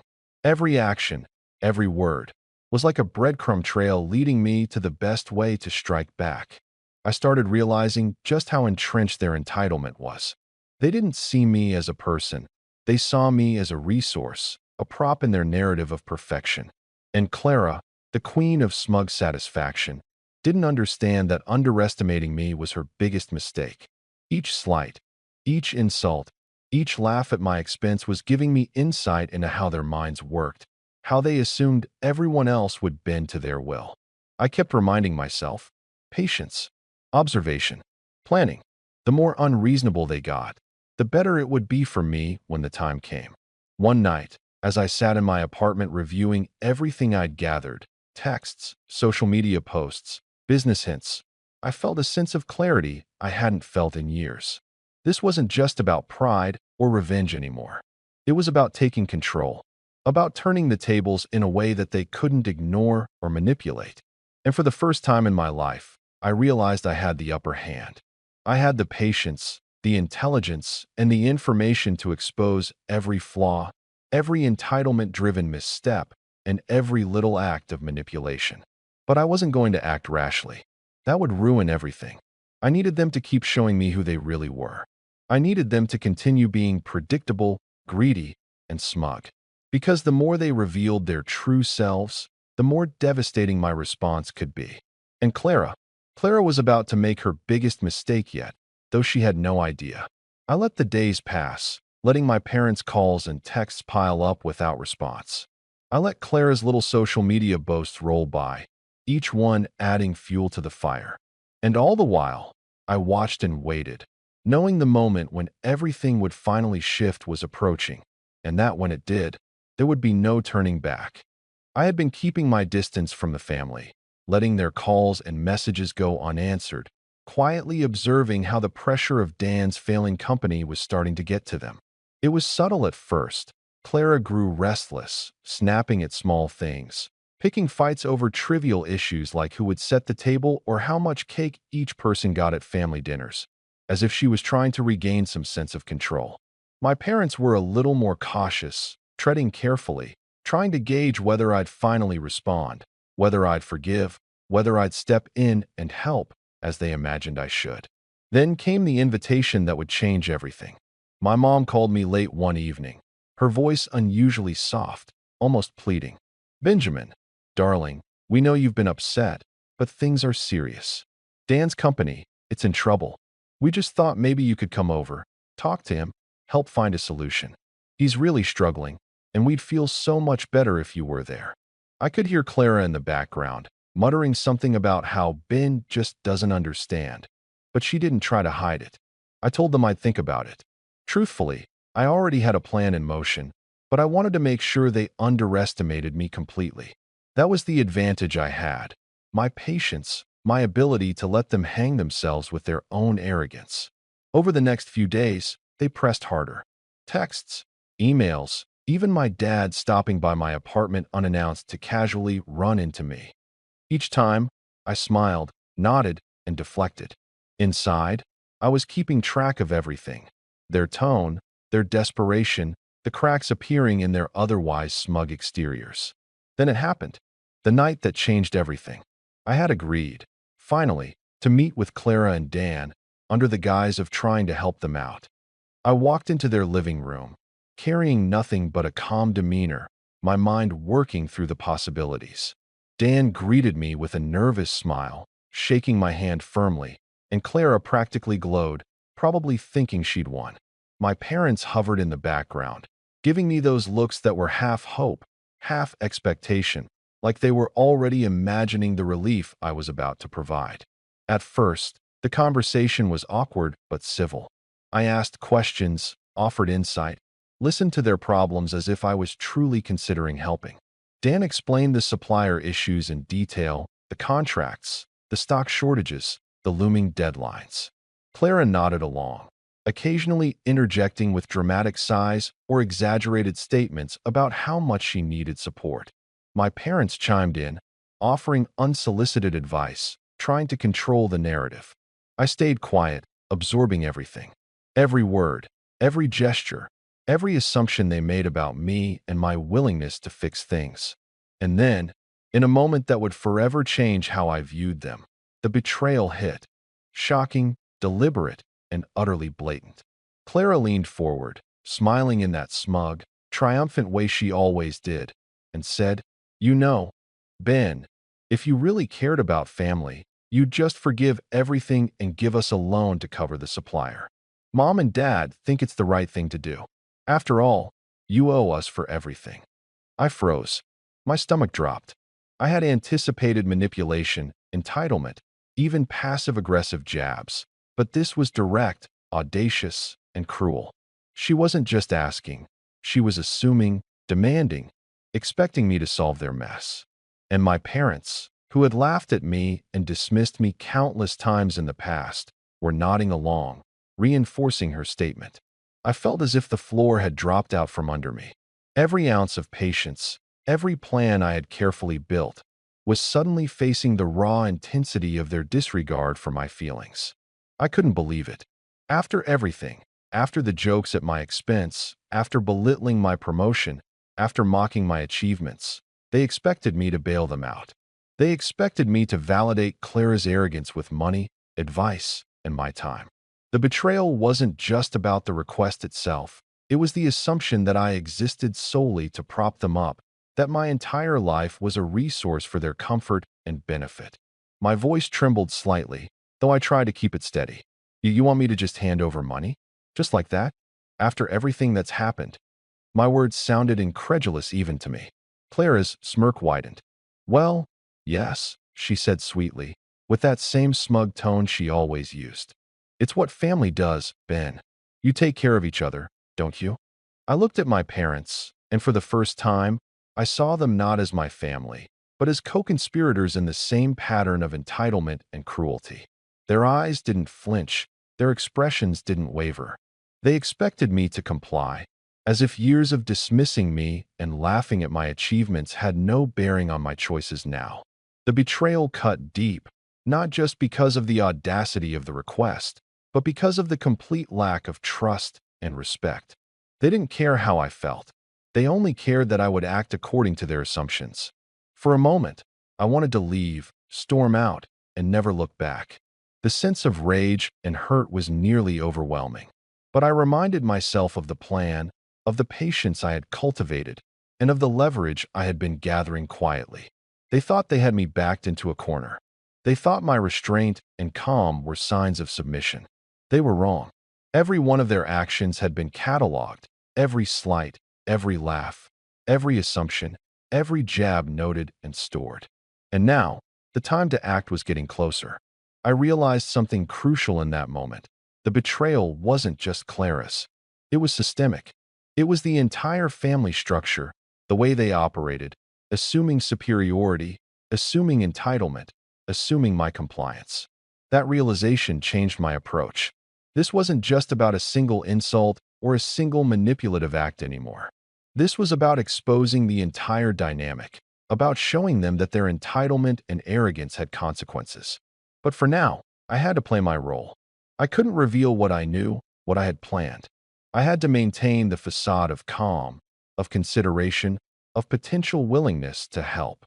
I smiled politely, nodded at Dan, and said, "I'll think about it. Let's see what can be done." My voice was measured, even friendly, but inside, every word was part of a mental strategy. I would let them stew, let them reveal more, and let them dig themselves into deeper holes of expectation.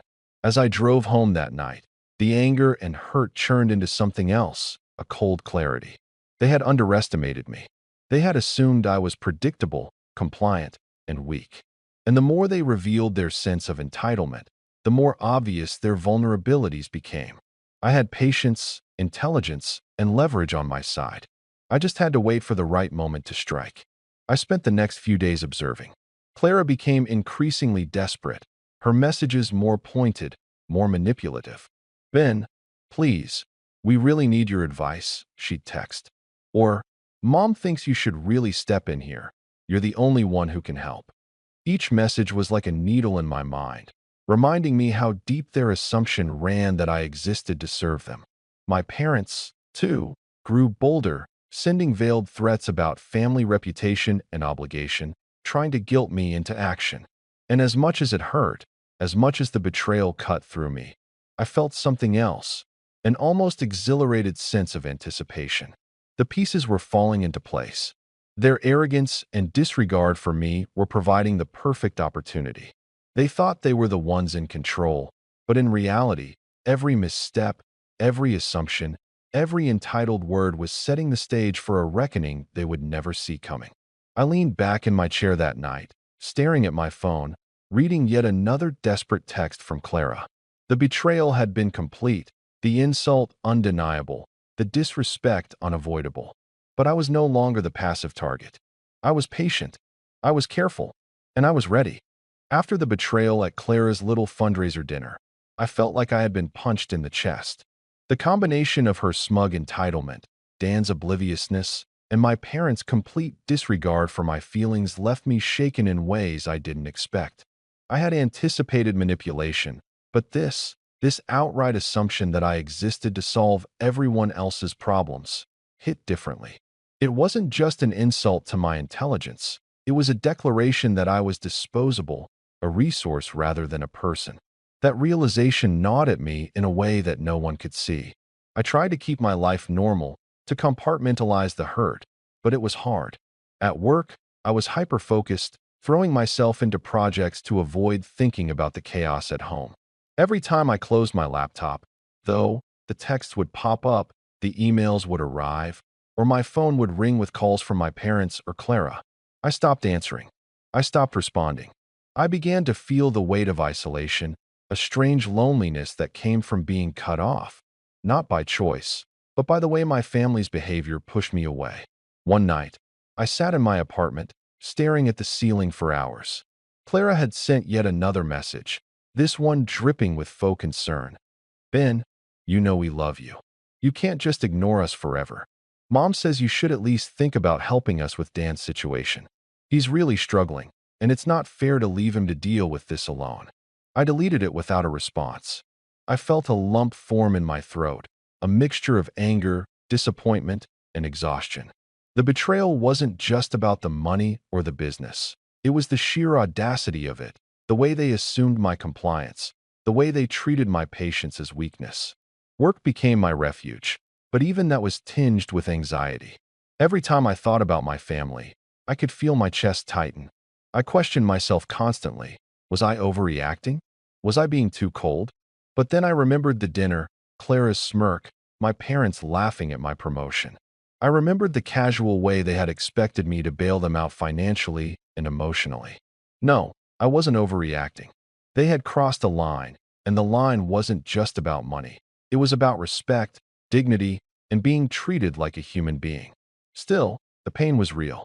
I started losing sleep, tossing and turning as I thought about the confrontation, the betrayal, the repeated jabs that Clara and my parents had thrown my way. I imagined what it would be like if I confronted them directly, if I yelled, if I stormed in and demanded an apology. But I knew that would accomplish nothing. It would only feed their entitlement, reinforce their narrative, and make me the angry, overreacting sibling they could mock later. No, if I wanted justice or revenge, I had to be patient, to wait for the perfect opportunity to act. Isolation, though, has a way of making everything feel heavier. I noticed myself withdrawing from friends, declining invitations, even avoiding coworkers who tried to chat. I was consumed by thoughts of my family, by the betrayal and the constant expectation that I should forgive and comply. I felt trapped in a strange limbo, neither fully free nor fully constrained, hovering in a space where I had to endure their manipulations while simultaneously plotting my next move. It was exhausting, and at times I questioned whether I had the strength to continue. One particularly rough evening, I received a call from Dan himself. I hadn't returned any of his previous messages, but he must have gotten desperate. Benjamin, I know you're upset, but could you just look at these numbers? We're really struggling, and I don't know who else to ask. I felt my fingers clench around the phone.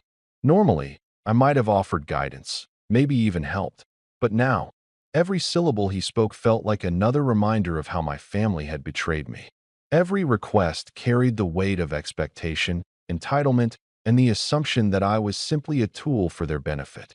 I hung up without a word, my chest tight with frustration and a quiet fury I had never felt so intensely before. It was around this time that I realized something crucial. Surviving their betrayal wasn't just about patience.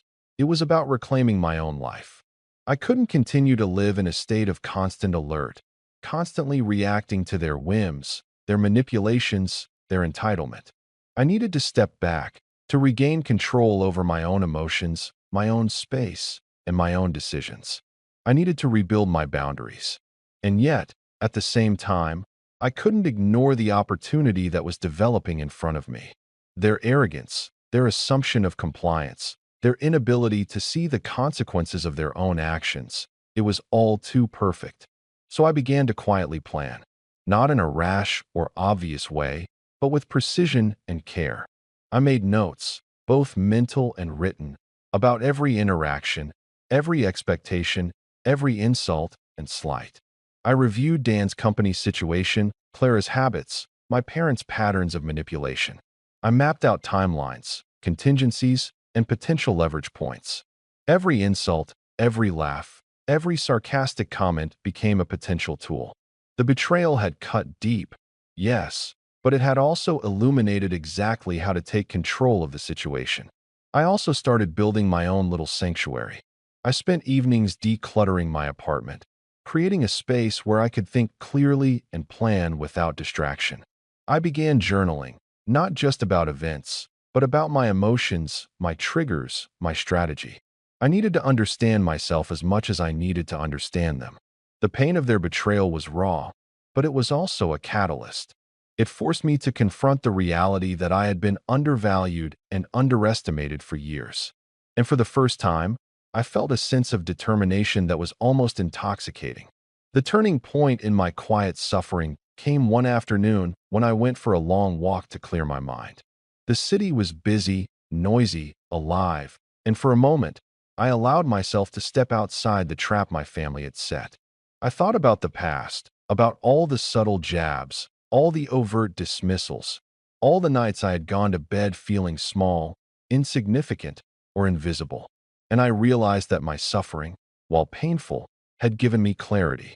I had been pushed to the edge, and from that edge, I could see the full picture, how my family operated, how entitlement and arrogance had blinded them, and how carefully placed strategy could turn the tables. I began to form a plan, though it was still in its infancy. I wouldn't act immediately. Patience was part of the strategy. I needed them to continue revealing themselves, to continue underestimating me, to continue believing that I was powerless. Every desperate text, every casual insult, every demand for assistance would be another piece of ammunition. I started imagining scenarios, how I could shift leverage to my side without revealing my hand too soon, how I could make them regret every dismissive laugh, every jab at my expense. And yet, I also allowed myself to feel the weight of everything. The isolation, the sense of betrayal, the quiet heartbreak at realizing my family saw me not as a person but as a resource. It was heavy. I cried a little that night, alone in my apartment, not because I had lost, but because I finally acknowledged the full extent of what they had done to me, the patterns I had endured for decades. I allowed myself that pain, then carefully tucked it away, transforming it into fuel, into patience, into resolve. By the end of that week, I had reached a kind of equilibrium. The hurt was still there, sharp and insistent, but it had been tempered by clarity. I wasn't going to explode. I wasn't going to plead. I wasn't going to play their games on their terms. I had patience. I had information, and I had the ability to observe while they continued to dig their own holes.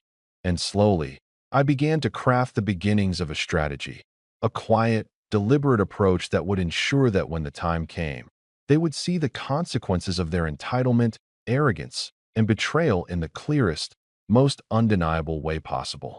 For the first time in years, I felt like I was in control of my own life. Not their lives, not Dan's company, not Clara's ego, but my own. And from that control, I could plan, I could wait, and I could prepare. Their underestimation of me was going to be their downfall. After weeks of simmering in quiet frustration, a shift began to take place in my life. I started reclaiming pieces of myself that my family had long treated as their property: my time, my energy, my focus. Work, which had always been a refuge, became not just a way to escape the chaos at home, but a platform for growth, a way to rebuild confidence and create leverage I could use later. I began taking on projects that others had avoided, volunteering for responsibilities that seemed intimidating, and pursuing opportunities that allowed me to step into leadership roles. It started small. My team noticed the extra effort I was putting in, staying late to troubleshoot complicated issues, mentoring younger colleagues, streamlining inefficient processes, and my superiors began to take notice. What I didn't expect was how quickly it translated into actual influence. Within a few months, I had more autonomy at work, a bigger say in projects, and even the ear of higher management on strategic decisions. Each step forward reminded me of what I had always known but had been drowned out by family judgment. I was competent, capable, and underestimated by everyone who had dismissed me, including my own parents.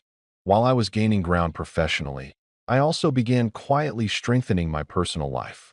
I reconnected with friends I had distanced myself from during the chaos, people who treated me with respect and didn't try to manipulate me. I started exercising again consistently, not just for health, but for the sense of discipline and confidence it gave me. I decluttered my apartment, turning it into a space that reflected control, clarity, and ambition. Every small victory built on itself, creating momentum I hadn't realized I needed until it was there. Then, the opportunity came to learn something that would become pivotal in my revenge plan. At work, I was assigned to a high-profile project that involved negotiating contracts with suppliers and partners. It was intimidating, complex, and high-stakes, but it forced me to learn skills I hadn't fully appreciated. Reading contracts for loopholes, understanding the vulnerabilities in supply chains, predicting business risk, and, most importantly, influencing outcomes without appearing confrontational. I realized, with a sort of quiet thrill, that these were the exact tools I could use to navigate and exploit the fragility of Dan's business situation should the time come. As I honed these skills, I kept tabs on my family without actively engaging with them. Clara continued to post about her lifestyle, her supportive family, and Dan's company, which was still teetering on the edge after losing the supplier. She bragged about meetings, expansions, and new partnerships, oblivious to how precarious their situation really was. My parents remained involved, offering advice, making calls, and gently nagging me to do the right thing, though their tone had a slightly desperate edge now. They had begun to realize, albeit slowly, that I wasn't going to bend to their whims, and the shift in dynamic was subtly intoxicating. At the same time, I started building financial independence beyond my regular paycheck.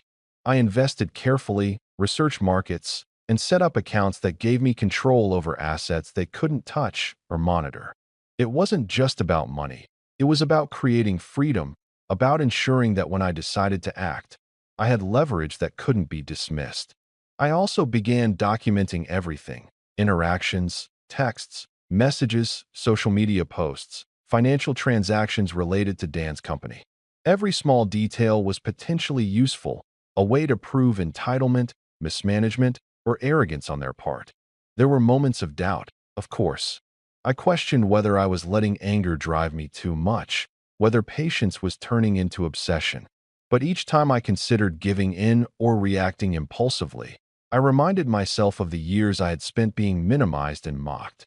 I reminded myself of that birthday dinner, of Clara's smug smirk, of my parents' laughter. I reminded myself that the people who had treated me as a resource would never voluntarily recognize my worth or the consequences of their own entitlement. That clarity kept me grounded, focused, and determined. Opportunities for leverage began to present themselves naturally. One day, I learned from a colleague about a potential supplier who could handle Dan's company's contracts, but only under specific conditions and with strict timelines. Another colleague mentioned that certain partnerships Clara had been relying on were falling through, leaving her business exposed. I didn't act immediately, of course.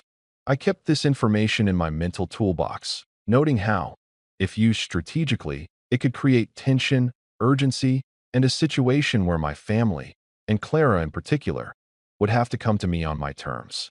Meanwhile, Clara's arrogance continued unabated. She openly mocked my slow rise in casual social media posts, comparing herself to friends and colleagues who were already running successful ventures while implying I had been idle. I read these posts with a mixture of amusement and calculation, realizing that her overconfidence and habit of flaunting superficial success was creating perfect opportunities for me. Every boast she made, every assumption of entitlement, every demand for validation or assistance, all of it was a thread I could pull. By this point, my parents' calls and messages had changed in tone. Where once they were smug or commanding, now they were nervous, tentative, and slightly pleading. They had begun to sense the shift, but didn't yet understand how it had happened. I allowed this uncertainty to fuel my sense of control. I didn't respond to their messages, didn't offer guidance to Clara or Dan, and didn't reveal the strategic advantage I had quietly cultivated. I let them stew in their own assumptions, giving me insight into how far their desperation might go if pushed. The final piece of the puzzle fell into place when I realized the significance of timing. Clara and Dan were approaching a critical point. The supplier issue had escalated to a real crisis, and Dan was relying on my parents' influence to convince me to intervene. Clara had even sent a pointed text implying that my refusal to step in would make me appear petty or ungrateful in the eyes of the extended family. That was when I knew I had the upper hand. Their desperation was peaking exactly when I had the clarity, information, and resources to execute my plan. From that point on, everything became about positioning. I continued excelling at work, expanding my influence, and strengthening my financial standing. I maintained my calm, detached demeanor with the family, allowing their assumptions to fester while I quietly mapped out my strategy. Every interaction, every post, every desperate message was a breadcrumb leading to the perfect moment of leverage. I wasn't in a rush. I wanted to strike when it would hurt the most, when it would be undeniable, and when they would be forced to recognize not just the consequences of their actions, but the depth of their own entitlement and arrogance. And all the while, my own life was improving. I started saving aggressively, building relationships with colleagues who would become future allies, and embracing opportunities that expanded my personal and professional freedom. I realized that my rise wasn't just about setting up revenge. It was about reclaiming my life, my confidence, and my sense of self-worth that my family had tried to undermine for decades. Every small success was a reminder that I had value, that I was capable, and that I was no longer trapped by their expectations.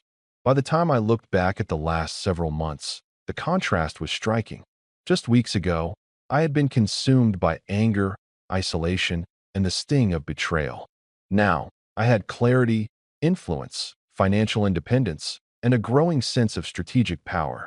I had transformed my suffering into preparation, my anger into patience, and my frustration into leverage. The stage was set, the pieces were in place, and the family, blinded by arrogance, greed, and entitlement, had no idea what was coming. For the first time in years, I felt a sense of exhilaration. I wasn't just surviving anymore. I was in control. And when the time came, every smug comment, every laugh, every assumption of entitlement would come back to them in ways they could never anticipate. I had gained more than success or financial stability. I had gained power, patience, and the tools to ensure that when I finally acted, it would be undeniably, unmistakably effective. The next step was simple: wait, watch, and let their own missteps create openings. I didn't need to force anything. They were doing all the work for me. Clara's arrogance, Dan's mismanagement, and my parents' misplaced confidence were converging perfectly. And when the moment arrived, I would be ready, not just to teach them a lesson, but to reclaim the dignity, respect, and acknowledgement I had been denied for so long. The day finally came when everything I had been quietly building over months began to align. I had been careful, deliberate, and patient, letting Clara's arrogance grow unchecked, letting my parents' sense of superiority fester, and allowing Dan's company to spiral subtly into vulnerability. I had all the pieces I needed, and I knew precisely when and how to pull them together. It wasn't about being impulsive or vengeful in a frantic sense. It was about being deliberate, calculated, and utterly undeniable. It began with a casual phone call. I reached out to one of Dan's suppliers, not the one he had lost, but a smaller, more nimble operation I had discovered through research while building my own professional network. I inquired about potential contracts, supply limits, and timelines, ostensibly for professional purposes, never revealing my connection to Dan or Clara. I made it clear that the supplier had strict standards and would only commit under precise conditions. That was all I needed: the seed of scarcity, the subtle edge of leverage. Meanwhile, I let Clara's arrogance guide her further into the trap. She continued boasting about business expansions, posting on social media about how everything was finally coming together, and tagging my parents in every update. My parents, predictably, began nudging me, calling, texting, lightly pressuring me to check in or see if there was a way to help. They still hadn't realized that my inaction was deliberate, that I wasn't ignoring them out of weakness or hesitation, but out of strategy. I waited for the perfect day, midweek, when Clara and Dan had scheduled a crucial meeting with the remaining supplier to discuss the delivery schedules and payment terms. I knew that if I intervened at precisely the right moment, I could shift control of the situation without appearing overtly aggressive. Timing, after all, was everything. On the morning of the meeting, I sent a short, innocuous message to the supplier. A simple inquiry about availability and potential for a slightly larger contract. Nothing alarming, nothing direct. But within hours, their response, carefully worded, professional, and definitive, created subtle but unmistakable pressure. They could fulfill an order, yes, but only under conditions that Dan's company could not currently meet without immediate financial adjustment. The stage was set. I watched from a distance as the consequences began to unfold.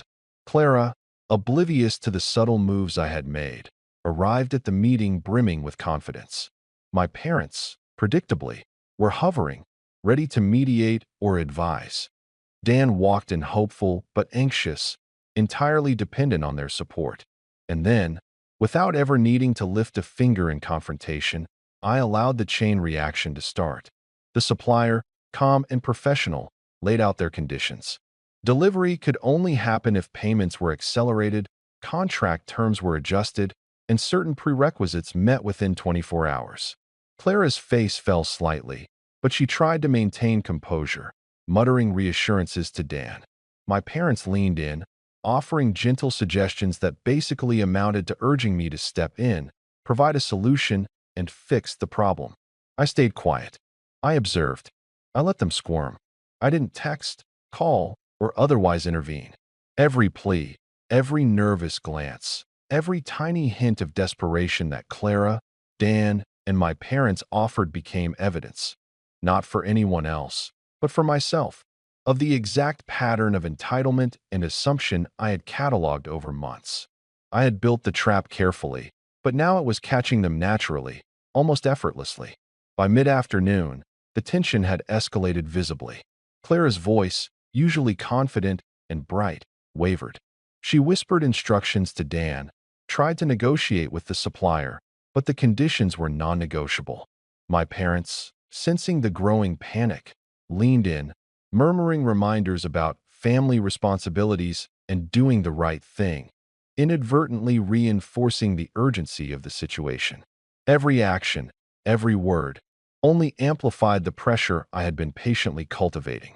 At one point, Clara shot a text toward me, almost desperate, almost pleading. "Ben, we really need your input. Please, just help us figure this out. Mom and Dad say it's urgent." I stared at it for a moment, letting it linger. Then I replied calmly, neutrally, without giving anything away. "I'm not sure what I can do from here. You'll have to figure out the details yourselves." The effect was immediate and devastating. Clara's smile faltered. Dan's shoulders slumped. My parents' nervous expressions betrayed their internal panic. They had assumed I would intervene, that I would provide the solution, that I would maintain the family narrative of supportive, compliant, helpful sibling. And now, confronted with the reality that the responsibility rested entirely on them, they realized how unprepared and overextended they had allowed themselves to become. The meeting stretched on for hours. I watched, quietly, as Clara attempted frantic negotiations. Dan tried to strategize on the fly, and my parents oscillated between panic and futile advice. The desperation in their movements, the way they glanced toward me hoping for intervention, was almost intoxicating to witness. It wasn't malicious, it was strategy, it was leverage. Every expression, every hesitation, every plea I had cataloged over months had converged into a single, undeniable reality. They had assumed compliance, and now, I controlled the narrative simply by stepping back. I didn't gloat, I didn't raise my voice, I didn't interfere beyond observation. Calmness, patience, and timing were my tools, and they were more effective than anything confrontational could ever be. When Clara finally turned to me mid-meeting, her face a mix of frustration and disbelief, I simply smiled, collected my thoughts, and said, "I've been watching. I think you know what to do." The weight of my words, or the lack of actionable help, settled like a heavy silence across the room. My parents' nervous glances betrayed their growing realization. They had underestimated me, assumed my compliance, and now faced the consequences. Clara's lips pressed into a thin line. Her usual arrogance dissolved into a quiet panic she couldn't hide. Even Dan's hopeful energy faltered, leaving only the stark reality of vulnerability. By the end of the afternoon, the meeting broke up with everyone exhausted, flustered, and acutely aware of their limitations. Clara had managed partial progress, but only through frantic scrambling and partial compromises, not because of any intervention on my part. My parents were visibly shaken, realizing that their assumptions about me being the helpful, compliant sibling had been wrong. The desperation was palpable, and for the first time, I saw them not as entitled, smug overseers, but as fallible, dependent humans. Humans who had underestimated the very person they dismissed for so long. That evening, as I returned to my apartment, I allowed myself a quiet satisfaction. I hadn't needed to confront, yell, or manipulate. I had merely positioned myself, observed patiently, and let their own overconfidence, entitlement, and assumptions bring the consequences they deserved. Clara's arrogance, my parents' misplaced pride, and Dan's mismanagement had all converged into the perfect storm, and I had stayed calm, collected, and entirely in control. Yet even in this moment of quiet triumph, I knew the story wasn't finished. There was still more to unravel, more consequences to let unfold, more lessons to ensure my family, and particularly Clara, truly understood the price of entitlement. The seeds had been planted, the trap sprung, but the fallout was still approaching. And I intended to witness every moment, quietly, calmly, and completely prepared. I sat back in my chair, reviewing the day in my mind, letting the satisfaction settle. This was only the beginning. The power shift had begun, and I had finally reclaimed the leverage I deserved. Their arrogance, their assumption of my compliance, and their obliviousness had all been turned against them. And I smiled, knowing that patience, strategy, and careful observation had made this not just revenge, but a demonstration of control they could not ignore or twist. The following week felt surreal, like watching a slow-motion domino effect unfold. Clara and Dan were scrambling in ways I had only quietly imagined before. The supplier situation I had observed and subtly nudged into motion had rippled through their operations, revealing cracks in Dan's management, exposing dependencies they had ignored, and igniting a cascade of small crises that compounded one another. Clara's usual confidence had crumbled completely. She no longer posted smug updates or tagged my parents in triumphs. Instead, her social media was quiet, her public persona carefully curated to hide panic. I could tell she was trying to salvage control, but the cracks were too wide to patch with a smile. My parents were worse. For all their earlier bravado, they had miscalculated my patience, my composure, and the way I had turned the tables on them without confrontation. I received a string of texts over the next few days, subtle at first, almost apologetic, then increasingly frantic. "Benjamin, can we talk?" one read. Another, more insistent, "We need your guidance. Please." I ignored them. I didn't call, didn't reply. I wanted them to feel the full weight of their assumptions, to wrestle with the reality that their entitlement had finally collided with someone who refused to comply. Dan, meanwhile, was in full panic mode. I monitored publicly available reports, casually checking in on news about his company and supplier updates, and the situation only worsened. His attempts to secure alternative suppliers failed because he had relied so heavily on a few relationships that were now inaccessible without rapid investment or personal guarantees. Clara tried to intervene, but her previous smugness had created an invisible barrier. No one trusted the stability of their operation, and the entire enterprise was teetering on collapse. I sat back and watched, silently acknowledging how precise timing, careful patience, and observation had created the perfect outcome. The real turning point came at an unassuming family dinner, which Clara had tried to arrange in an attempt to negotiate directly with me. She had the nerve to invite me, assuming I would feel obligated, that I would walk into their space and help restore the narrative of family compliance. My parents sat nervously at the table, shoulders tense, eyes darting toward me as if I were a fragile element they couldn't predict. Clara greeted me with a forced smile, clearly trying to maintain some illusion of control. I remained calm. I smiled politely, sat down, and listened as they launched into their carefully prepared appeals. Clara spoke first, her voice tight, trying to charm, explain, and guilt me into offering advice or resources. Ben, we didn't mean for things to get this bad. We need a fresh perspective. You're good at this stuff. Maybe you can help us. Her words were honeyed, but desperation bled through every syllable. My parents chimed in, carefully emphasizing the moral obligation, the family duty, the idea that a sibling should step up in times of crisis. I noticed the subtle panic in my father's eye as he realized that none of his attempts at manipulation would sway me. My mother's hands fidgeted nervously on the table. Even Clara's veneer of confidence faltered as I observed their coordinated but ineffective effort to bend me. I leaned back slightly, maintaining my calm, and simply said, "I've been watching. I know exactly what's happening, and I know what led you here. The situation isn't something I can fix for you. You made decisions, you assumed compliance, and now you're facing the consequences of those choices." My tone was measured, almost clinical, and the weight of it hit them immediately. Clara's jaw tightened. You're not going to help? At all. Her voice cracked, revealing the tension she had been suppressing. My parents exchanged a glance, realization dawning that their assumptions about me had been spectacularly wrong. They had expected me to bend to their will, to fix the problem, to smooth over their mistakes. And now, faced with the reality that I would not, they were confronted with the unfiltered consequences of their entitlement. I continued, keeping my calm even as the room seemed to shrink with tension. I didn't intervene because you've never respected me, and you've never treated me as anything other than a resource. The jokes, the dismissals, the demands, they weren't lost on me. You've spent years assuming I would comply without question. That assumption was a mistake. Clara's face reddened, frustration turning into a kind of panic. But we're family. We needed you. She paused, swallowing, realizing that her insistence only highlighted her desperation.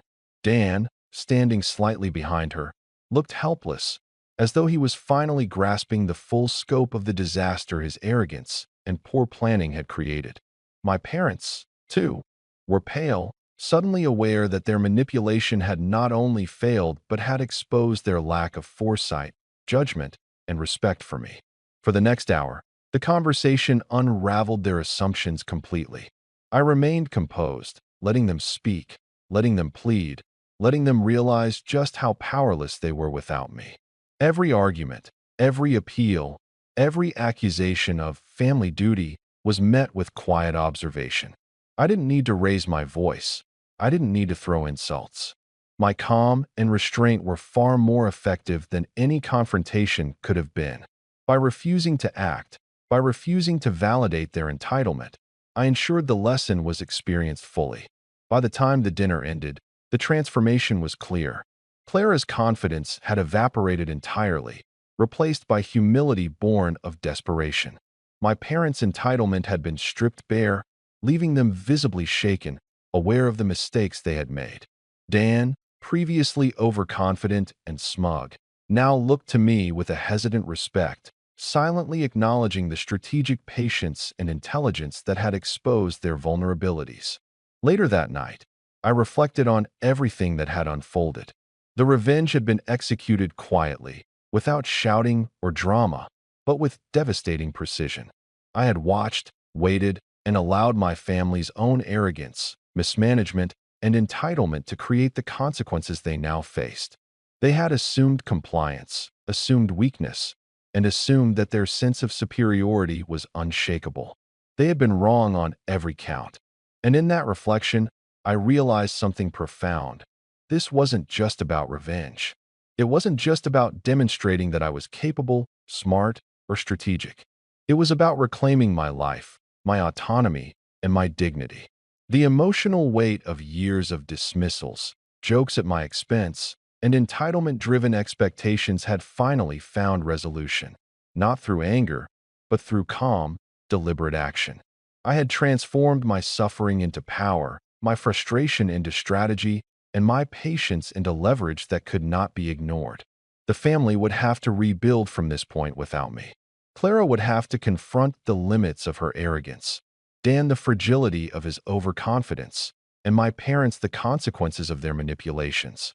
And I would continue to thrive, unburdened by their expectations, free from their sense of entitlement, and strengthened by the knowledge that I had finally stepped into a position of undeniable control. As I locked my apartment door that night, a quiet smile tugged at the corner of my lips. The table had been set, the pieces had moved exactly as they should, and the lesson had been delivered in a way that no one could dispute. My family had learned the hard way that underestimating me, assuming my compliance, and relying on entitlement above respect came with consequences. I sat down, unclasped my hands, and whispered to myself, almost as a confirmation of everything I had achieved. You assumed I'd always bend. You assumed wrong. And for the first time in years, I felt completely, utterly free.